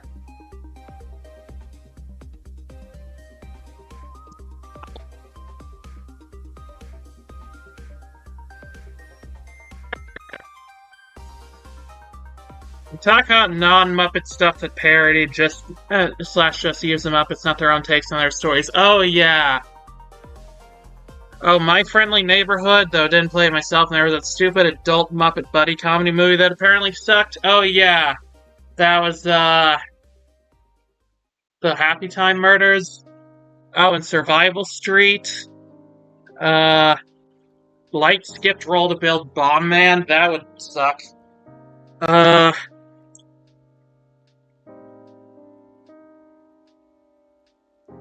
What about Avenue Q? That would I wonder why they haven't tried to like make a movie out of Avenue Q. That would be interesting. That's one of the better Muppets parodies. Hey, JukeBox. Do you remember that sexism is a thing?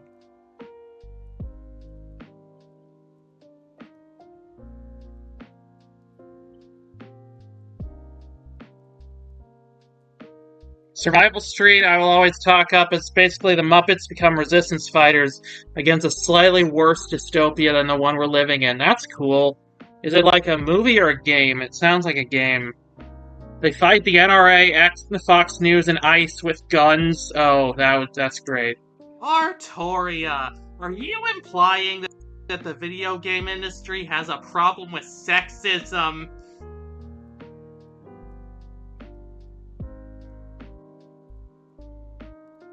Artoria, It's a shame they didn't include Roll. I thought she was really popular. Hercules was even on her at one point. Oh yeah, he was on a roll. Oh, it's a comic.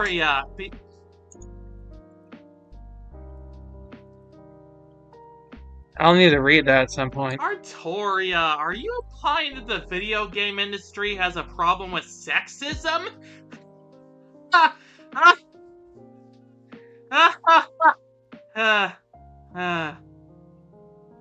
Oh, some of the laughs cut out there. Oh. Yeah, maybe. I don't know. Yeah, I mean, that might have been it.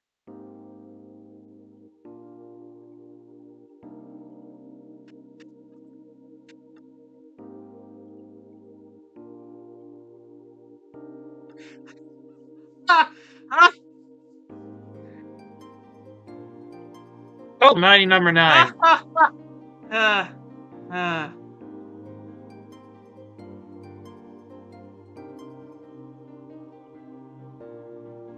So... When people talk about their favorite Disney characters, how come nobody ever brings up Herculad? Who is Herculad? Is he from the cartoon show? Yeah, maybe. I don't know. How many female characters of significance do we get across secret level? Like 5 maybe? I know the answer isn't 0. Playtime had a female lead. Also Spelunky had the only 2 characters were female. There was the AI in Armored Core.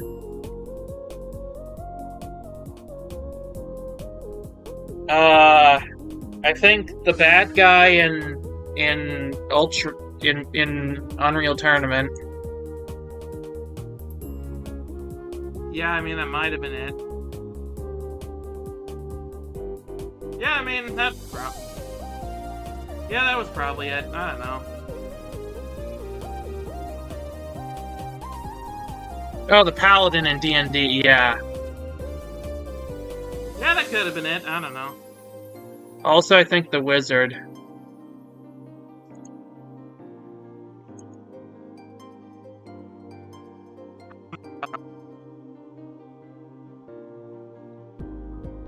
Yeah, that was probably it. I don't know. Yeah, I mean, that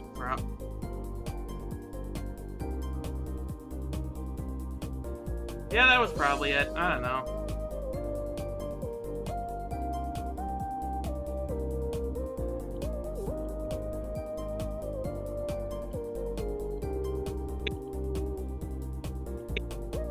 He has a problem with sexism? Yeah, that was probably it. Wait, Okay, I completely forgot to add in some of the things that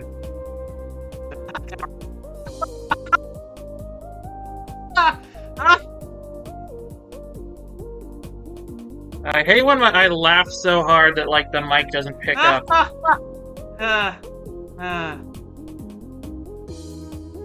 So, Playtime Girl, 2 in Spelunky, the Unreal Tournament bad guy. I'll count the Paladin, but not the Wizard. She didn't have much time for much character. Alright.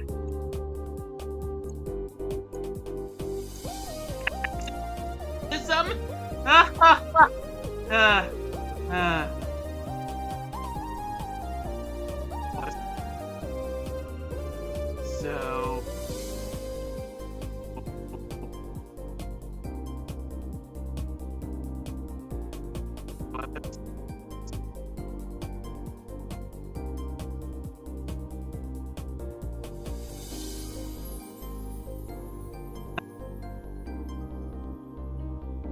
I can't wait for the gaming industry to move past the idea that games are mainly for boys. So... Yeah, that was probably it. I don't know.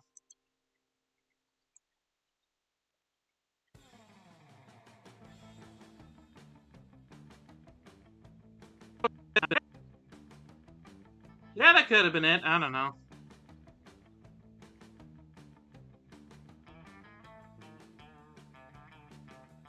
Had slim pickings across this many games. I think their choices are a bit telling in that. Yeah. Yeah.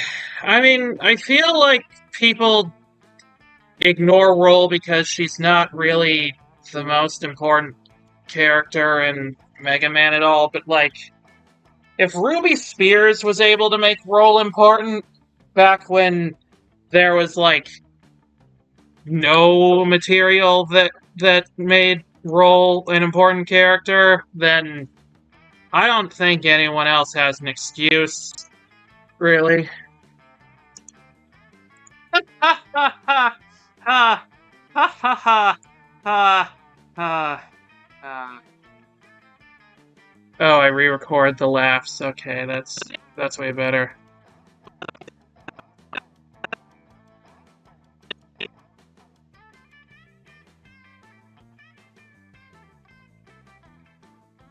A little hypothesizing. Hypothesize away.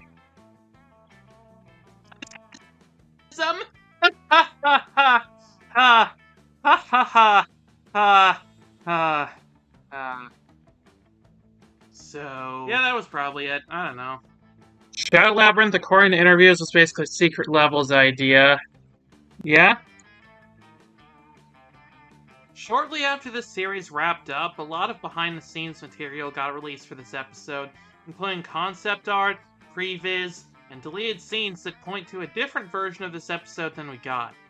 For one thing, instead of Bomb Man, this episode...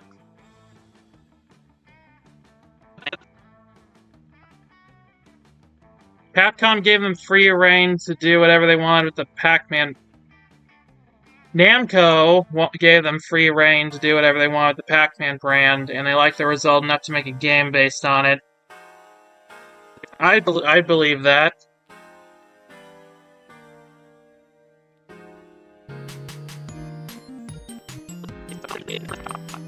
Making cookies for your love. I stir and mix. Do do do do do do do do do do do do do do.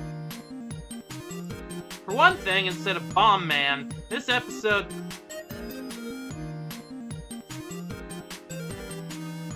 For one thing, instead of Bomb Man, Mega Man was going to be facing off against Gamma from Mega Man 3, the giant peacekeeping robot of destruction that Dr. Light and Dr. Wily collabed on during the brief period where they tried to get back together and save their marriage. It did not work out well. If that's the case, we should probably examine the other episodes in this light with the creative freedom one. I mean, I believe that the creators were... that the people who made the show were given creative freedom.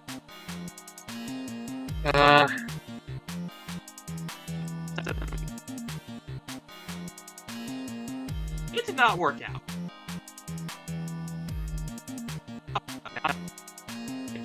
It did not work out well. It did not work out. It did not work out.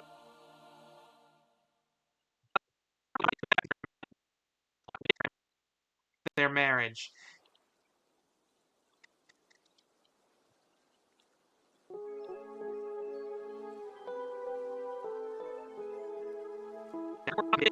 I agree, I just don't think they cared on a lot of these enough to really use it. I mean, they seem like they do care, or that they did care, it just... I don't know. It did not work out.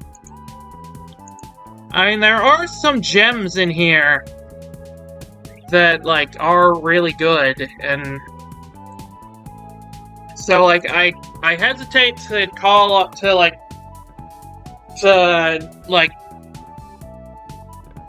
to call off, like, the entire franchise, or the entire series. Or write off the whole series, because of there is some good stuff in here. I just wish more of it was good. This would explain why Bomb Man is roughly the size of a colossus instead of a slightly chubby man of average height. People doing the actual job making the episodes care consistently. And, I mean, the showrunner at least acted like he cared. He cried.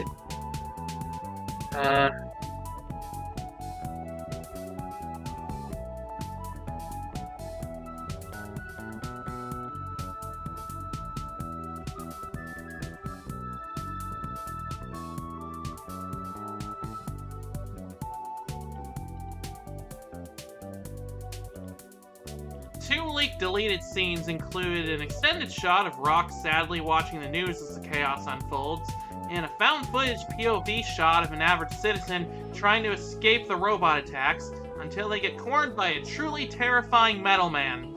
I would be scared if I was in this situation too. I've seen what those metal blades can do. They cut through steel like butter. Imagine what they can do to human flesh and bones.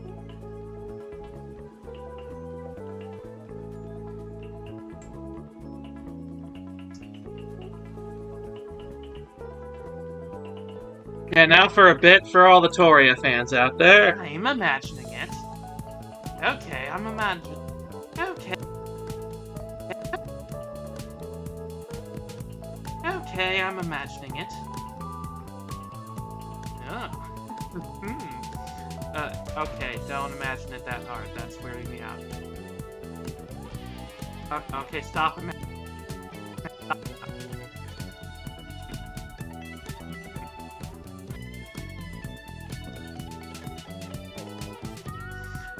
Okay, don't imagine it that hard. That's weirding me out.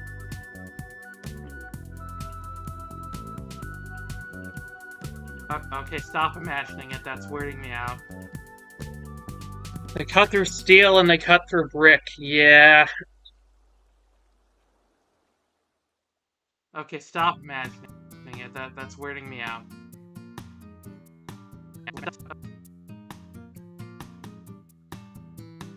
Okay, stop imagining it. That's weirding me out.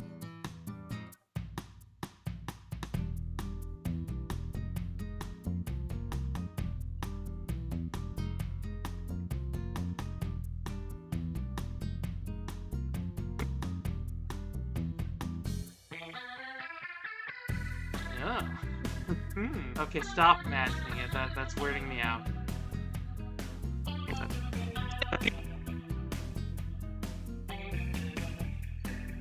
I know it needs to be overlapping. What song is this? Oh, it's from Skullgirls. I thought it was another song from Monster Prom. Even stronger episodes can end up piggybacking on the source material. Sifu is, as far as I can tell, just doing the story of its game. If they're gonna have that freedom, it would've been nice to see a few more of these episodes really use it and be a bit less faithful. I mean, I can't really speak to that because a lot of these I don't know about a lot of these games, so... But I mean, they took creative liberties with Mega Man and Pac-Man. 40K has a whole army of badass ladies with army and guns equivalent to the Space Marines, the Sisters of Battle. Okay, I would have loved seeing that. Okay, I'm imagining it. I know some people who really like the Sisters of Battle. Okay, stop imagining it. That's weirding me out.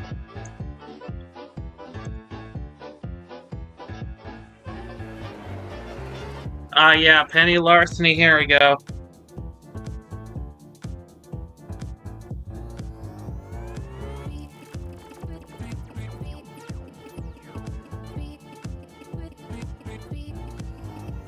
Man, I don't even feel tired. I should edit like this for all of my videos. It's way more fun doing this when I have you guys here. Maybe that's why I don't work as well. Maybe I just don't like working alone. Is that it? Could be. I think if these scenes were not cut, the short would have been stronger for it, and I can't for the life of me understand why they did that. The creators said they needed to fit everything into the allotted time slot, but why was the Mega Man episode in particular given such a short time slot? Concord twice as much time, and that game doesn't exist anymore. Was it just how much money someone was willing to pay for the animation? Why was the budget divided this way? I don't understand the thought process that went into this project. You know, where in the video that 8 minutes... way back there. It's even less... Dang it, did I re-record the Concord line? Time, and that game doesn't exist anymore. Time slot.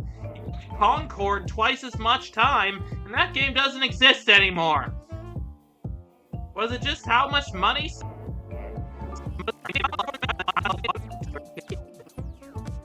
I think if these scenes were not cut, the short would have been stronger for it, and I can't for the life of me understand why they did that. The creators said they needed to fit everything into the allotted time slot, but why was the Mega Man episode in particular given such a short time slot? Concord twice as much time, and that game doesn't exist anymore. Was it just how...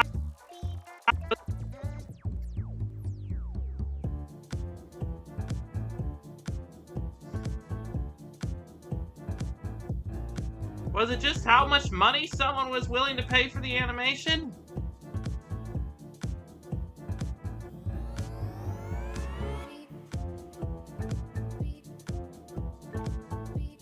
Why was the budget divided this way? I don't understand the thought process that went into this project. You know where in the video that 8 minutes and 20-second mark was? Yeah, all the way back there. It's even less time if you take out the intro and end credits. What the heck?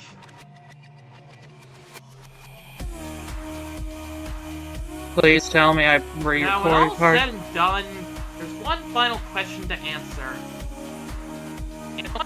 I think I need to re-record that bit.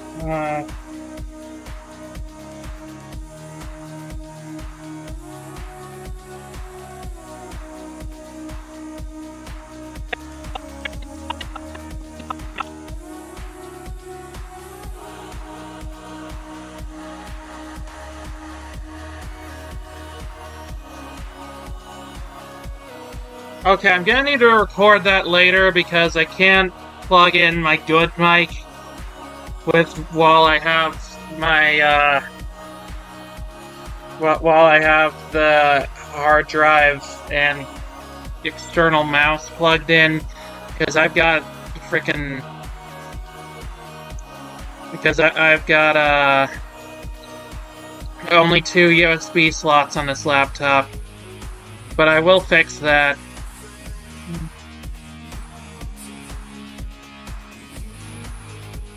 Also, yes, classic Bandicam music. Love this song. Now, when all's said and done, there's one final question to answer. Was this episode good? Well, yes, but it could have been better. You have all the pieces.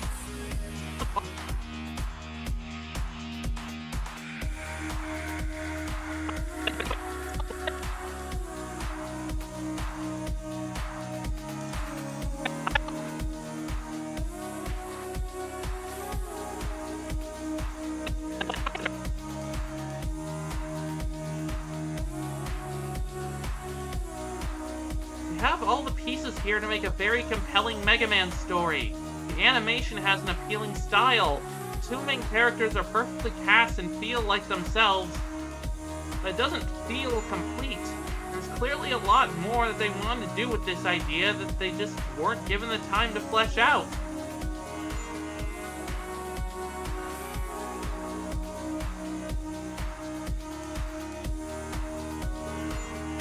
Feels less like a standalone short film and more like the end of Act 1 for a really good Mega Man movie.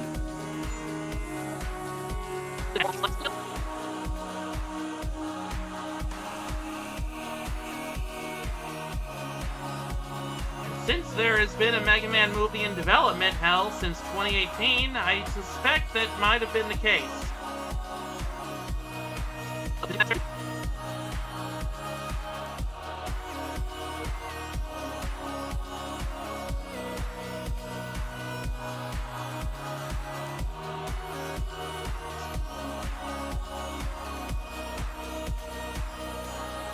As the title implies, it was a good start, but I just can't get over how short it was. If it was Capcom... As the title implies, it was a good start, but I just can't get over how short it was.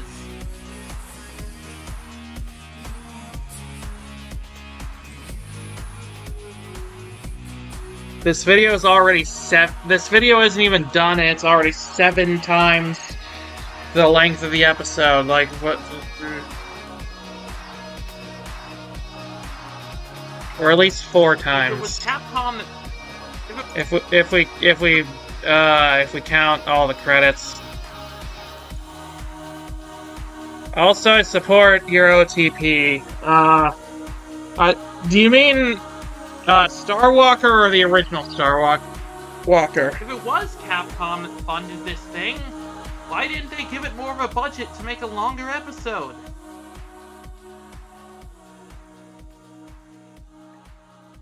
Maybe... Oh, by the way, dumb superhero stuff upgrade following the great success the new film. We got images from Superman for the next DC event, DCKO. He's got a fun new accessory, knuckle dusters.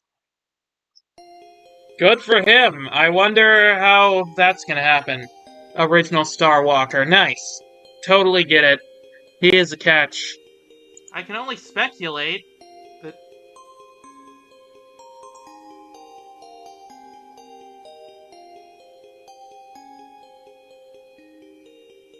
I mean, I don't work for them. I'm just an independent I mean, I don't work for them. I'm just an independent YouTuber.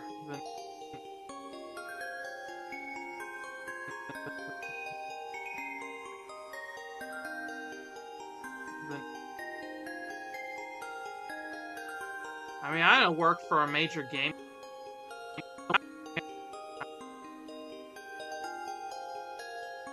We're almost done. I mean, I don't work for a major game company. I'm just at least for this stage of the project, an amateur YouTuber, so I can only speculate. But maybe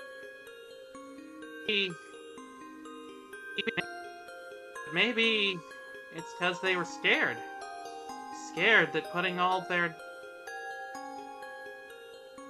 Scared. But maybe it's because they were scared.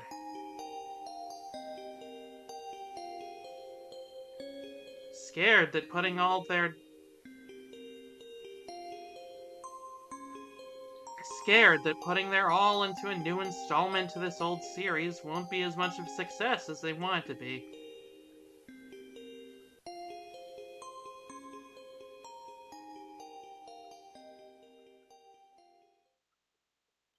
It's been a while since they last gave it a try, and since then... Well,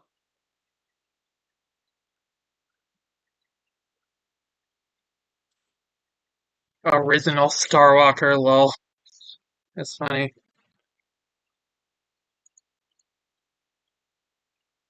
Why is there such a long gap here? Oh, right, this song, ends way too early. I gotta skip it. Yeah.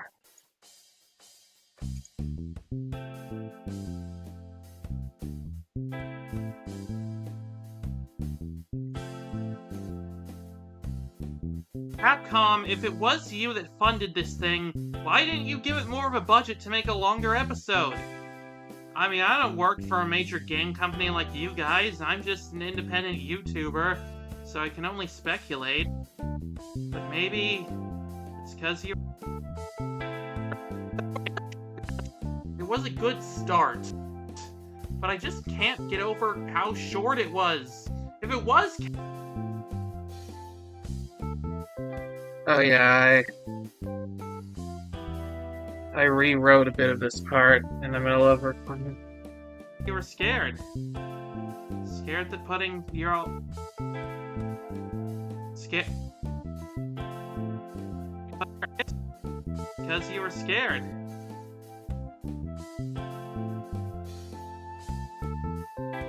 Scared that putting your all... Scared that putting your all into a new installment to this old series won't be as successful as they want it to be.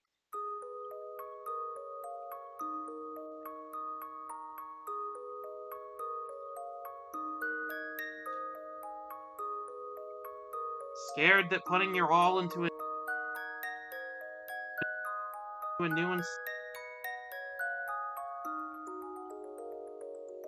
new installment to your old series won't be as successful as you want it to be.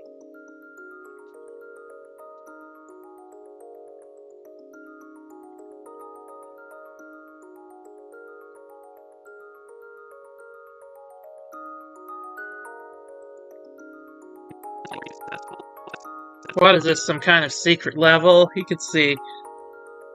This bit made me think of Captain Laserhawk, which is an interesting comparison piece. Really? Captain Laserhawk is very good, in my opinion. It's been a while since you last gave it a try, and since then, a lot has changed. A lot about you has changed, and a lot about the world has changed. And maybe part of you is afraid that in this new world, there's no place for the things you used to create. And since then, you've been putting your time into projects that are more of a safe bet. But art isn't just about what will make the most money or get the most views and attention. It's about creating something meaningful. And even if it just lets someone have fun for a little while, that is meaningful. And sure, time has passed, so it might look different than you're used to. And maybe the voice you're familiar with will be different. You know, just a little bit. Maybe it won't be a guaranteed smash hit, but you'll never know until you try. Mega Man was never a smash hit when it started out. Frankly, it was a total flop. No thanks to relatively clunky, unfair level design and infamously terrible box art that mangled the main character so much they brought this version of him back as his own separate character several times.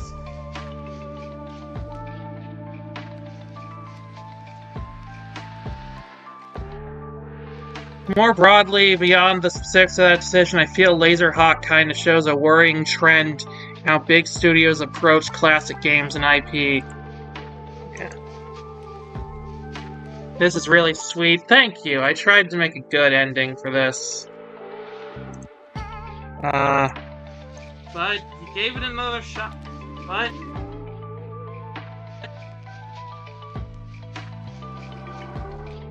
I'm definitely not projecting in any of this, definitely not. But you gave it another shot anyway, and that led to Mega Man 2, which has been lauded as one of the most legendary games of all time.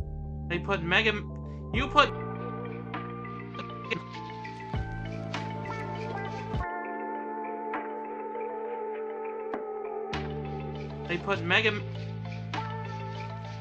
You put Mega Man on the map because you weren't discouraged at not getting it right the first time.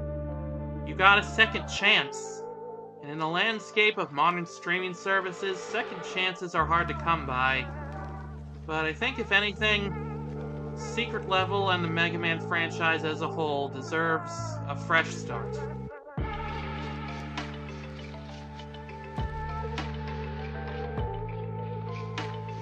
Toby Fox used the Mega Man 8 sound font for a battle theme in Deltarune. My life is yours.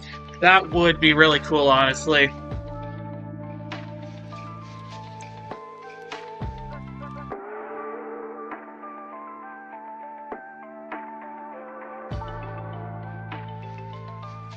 Until next time, I'm Miss JukeBox 8, and thank you for a wonderful time.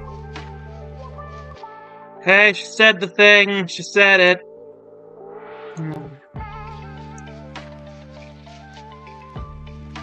So what will be next time, anyways?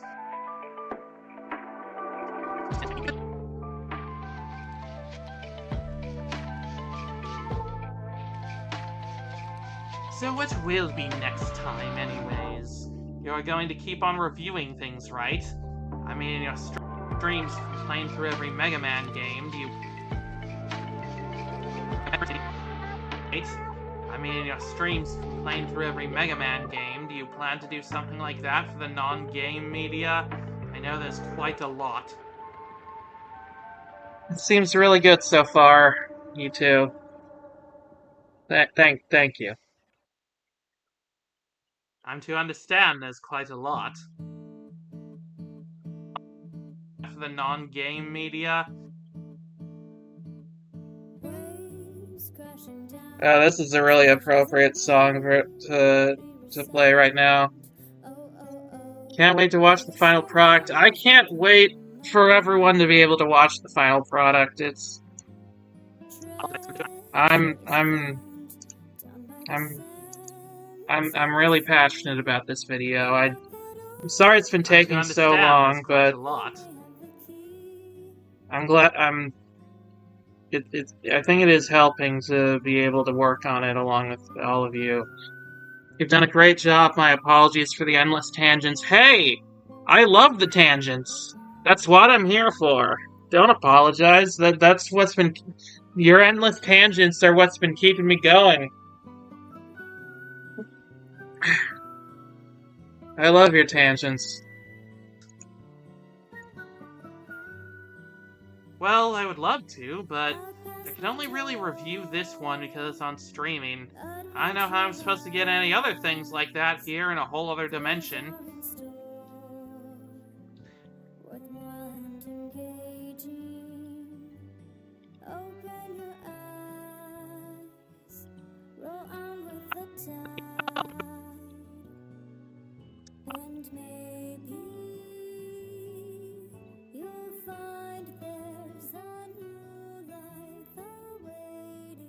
Yes, don't stop with all that.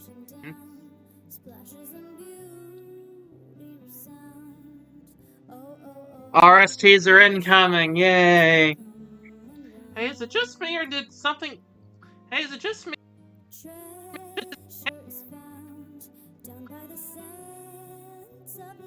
Hey, is it just me or did everything just get darker for a second? Hey, is it just me or did everything just get darker for a second? Why?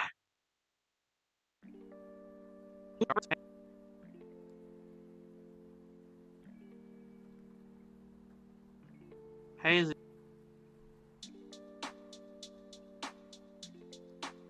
Hey, is it just me or did everything just get darker for a second? What the...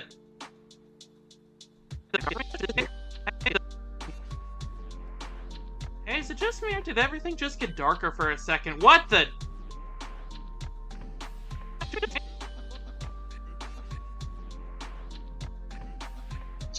Darker yet darker? Yeah, something along those lines.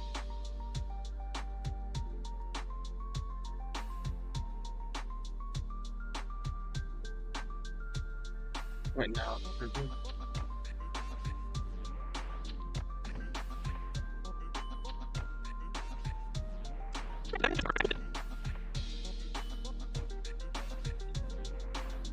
You saying this too? Yes. What the home is this? Yes.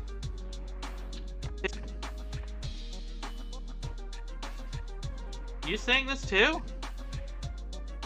Is that a Megalovania cover in the background? Yep. Tangentially fitting music for the joke. Yeah, that's not the music that's gonna play in this part, but it is funny.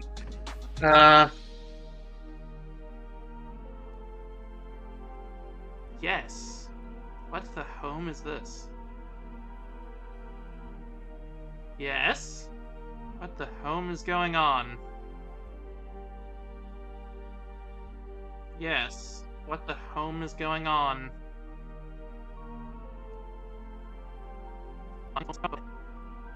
I think the first take was best. Yeah, I'm glad you liked this joke. Yes. What the home is this?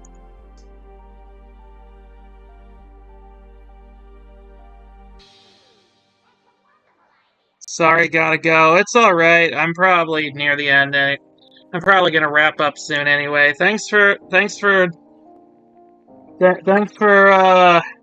being around during this, Mongeth. Okay, why isn't anything snapping to the...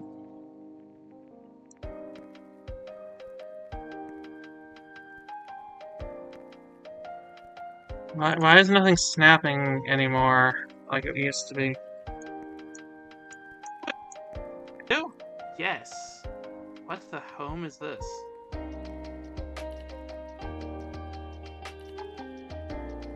Yes? What the home is going on? Oh, and that's the end of the narration. But there is one final part that I wanna put in for today.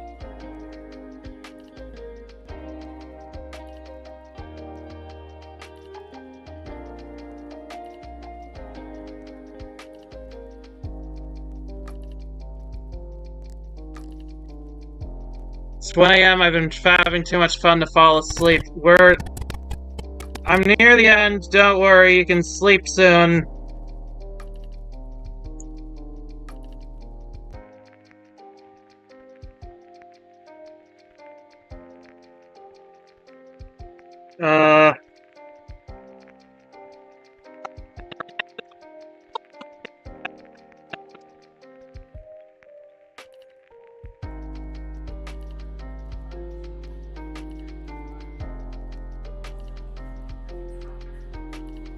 A little bit I shaved off by accident.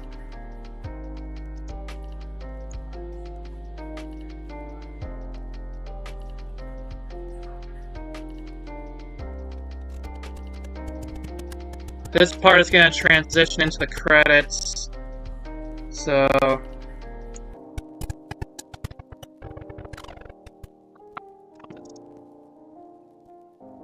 I should turn off the music for this part because this part does have music.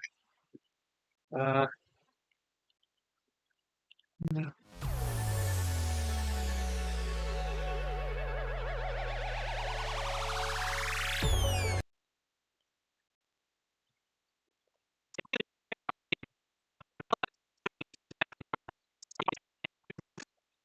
What will be next time, anyways? You're going to keep on reviewing things, right? I mean, in your streams, you can play through every Mega Man game. Do you plan to do something like that for the non-game media? I'm to understand there's quite a lot. Well, I would love to, but I can only really review this one because it's on streaming. I know how I'm supposed to get any other things like that here in a whole other dimension. Hey, is it just me or did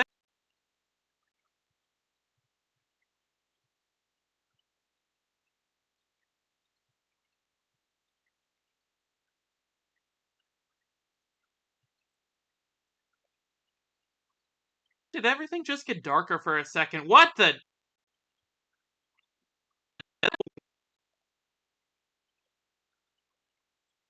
Hang on, I need to...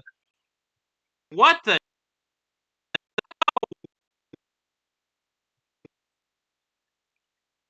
There's a marker there.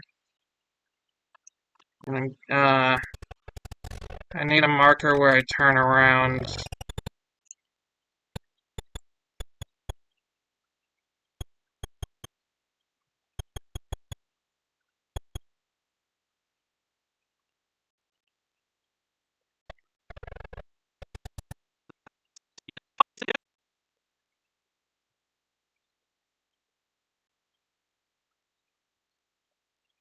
Is it just me or did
Okay, I'm probably not gonna finish editing this whole part. At least want to get it started.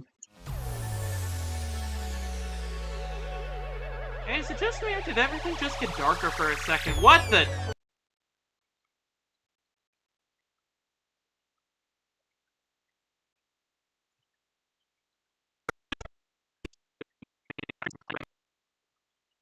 Game, do you plan to do something like that for the non-game media?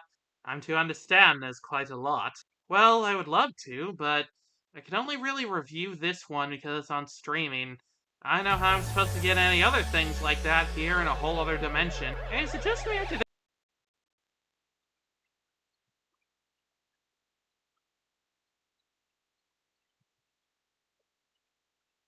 Hang on. That's better. I can only really review this one because it's on streaming. I know how I'm supposed to get any other things like that here in a whole other dimension. Hey, is it just me or did everything just get darker for a second? What the? You saying this too? Yes.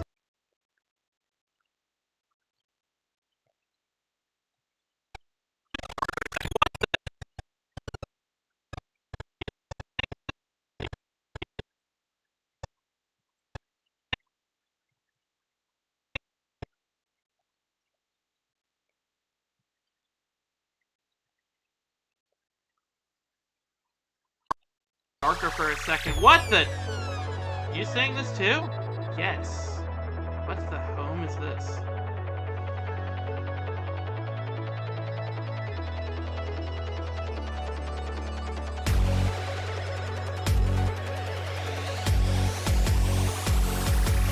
Grab your sword and your shield, cast a magic field. Pick the name, 'cause we are in a video game. You're a knight, I'm a sprite, and we will unite. Take my hand, here we stand, together we fight. On a quest, I attest, by the 9 we're blessed. We will slay, so make way for the fragile day. We are strong, we are brave, we will fight to the grave. We will die and respawn the next day in a video game. Yep, and that's all she wrote for now. I finished, I finally finished all of the editing on the, on the narration for the most part. I'll probably still make some adjustments to it. Love this song, yeah, it's so good. I thought it fit perfectly with the whole vibe, and it's a good thing to end on, I thought. But yeah.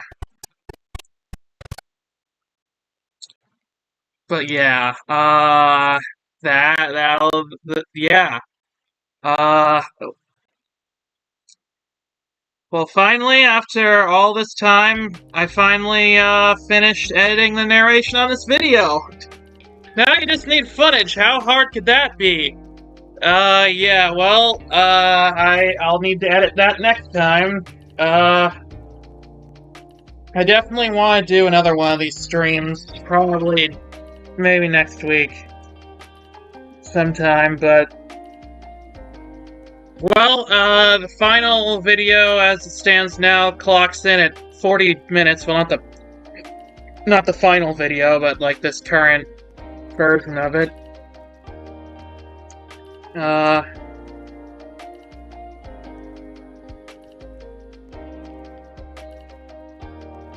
sure that'll take a while, too, but yeah, I think, I made some really good progress today! And yeah, I joined for this again, thank you. I'm glad that the stream was a lot more fun than I was expecting it to be honest. But you know, I was on the fence, but I realized that, you know, doing the Mario Paint stream, this is basically just that, but,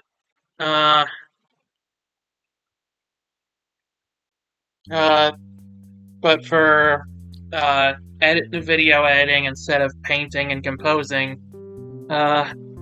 This stream, by contrast, is almost 4 hours. Yeah, 4 hours to work on 40 minutes of video. Editing is the process. And the Ruby Spears video is definitely going to be longer. But we'll cross that bridge when we get to it. Maybe I need a stream to motivate myself to work on the game. Lol, this seems fun. Yeah, I would totally watch a game development stream from you. I'll try this. I don't think streaming writing will be as enjoyable, but you never know. Chatting's always fun. Yeah, I was wondering about doing a writing stream, but I mean, if you guys want to see me try a writing stream, I can try that for the next time I try to write a video. But, watch a looping animation that you can behold. All the wonders Coach Z's been talking about. Dope tracks and dope beats, I can offer you. You say that like RS is gonna be one episode. It's not. It's gonna be... Well, I mean, the RS video, I wanted to make like one big video essay, or at least two, but yeah.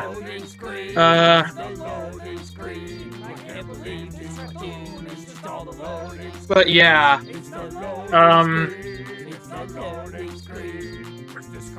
I'd love a writing stream. Maybe I'll do a writing stream. We'll see. But yeah, sorry, I'm distracted by the loading screen song, as often happens with me. Tap that foot. Tap that foot, old Homestar Runner. Tap that foot. Tap that foot. Tap that foot, old Homestar Runner. Tap that foot. Tap that foot. Tap that foot, old Homestar Runner. Tap that foot. Tap that foot. Tap that foot. Come on, old Homestar. Tap that foot.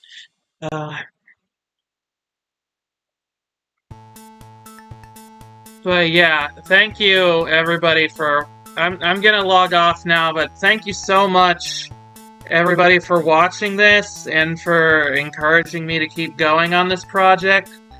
I really would not have been able to do this much work on this project without the support of my audience and my friends and my family, and I really could not thank you enough. You guys liking what I create really keeps me going, and I love you. Platonically. Yeah, I gotta eat dinner. Yeah, I'll probably have to eat dinner soon too, but we'll see. I'm still not sure what's for dinner, but I'll figure something out. Well, you're worth being here for it. Thank you. Well, that'll be it for now. Yeah, until next time, I'm Miss JukeBox 8, and thank you for a wonderful time.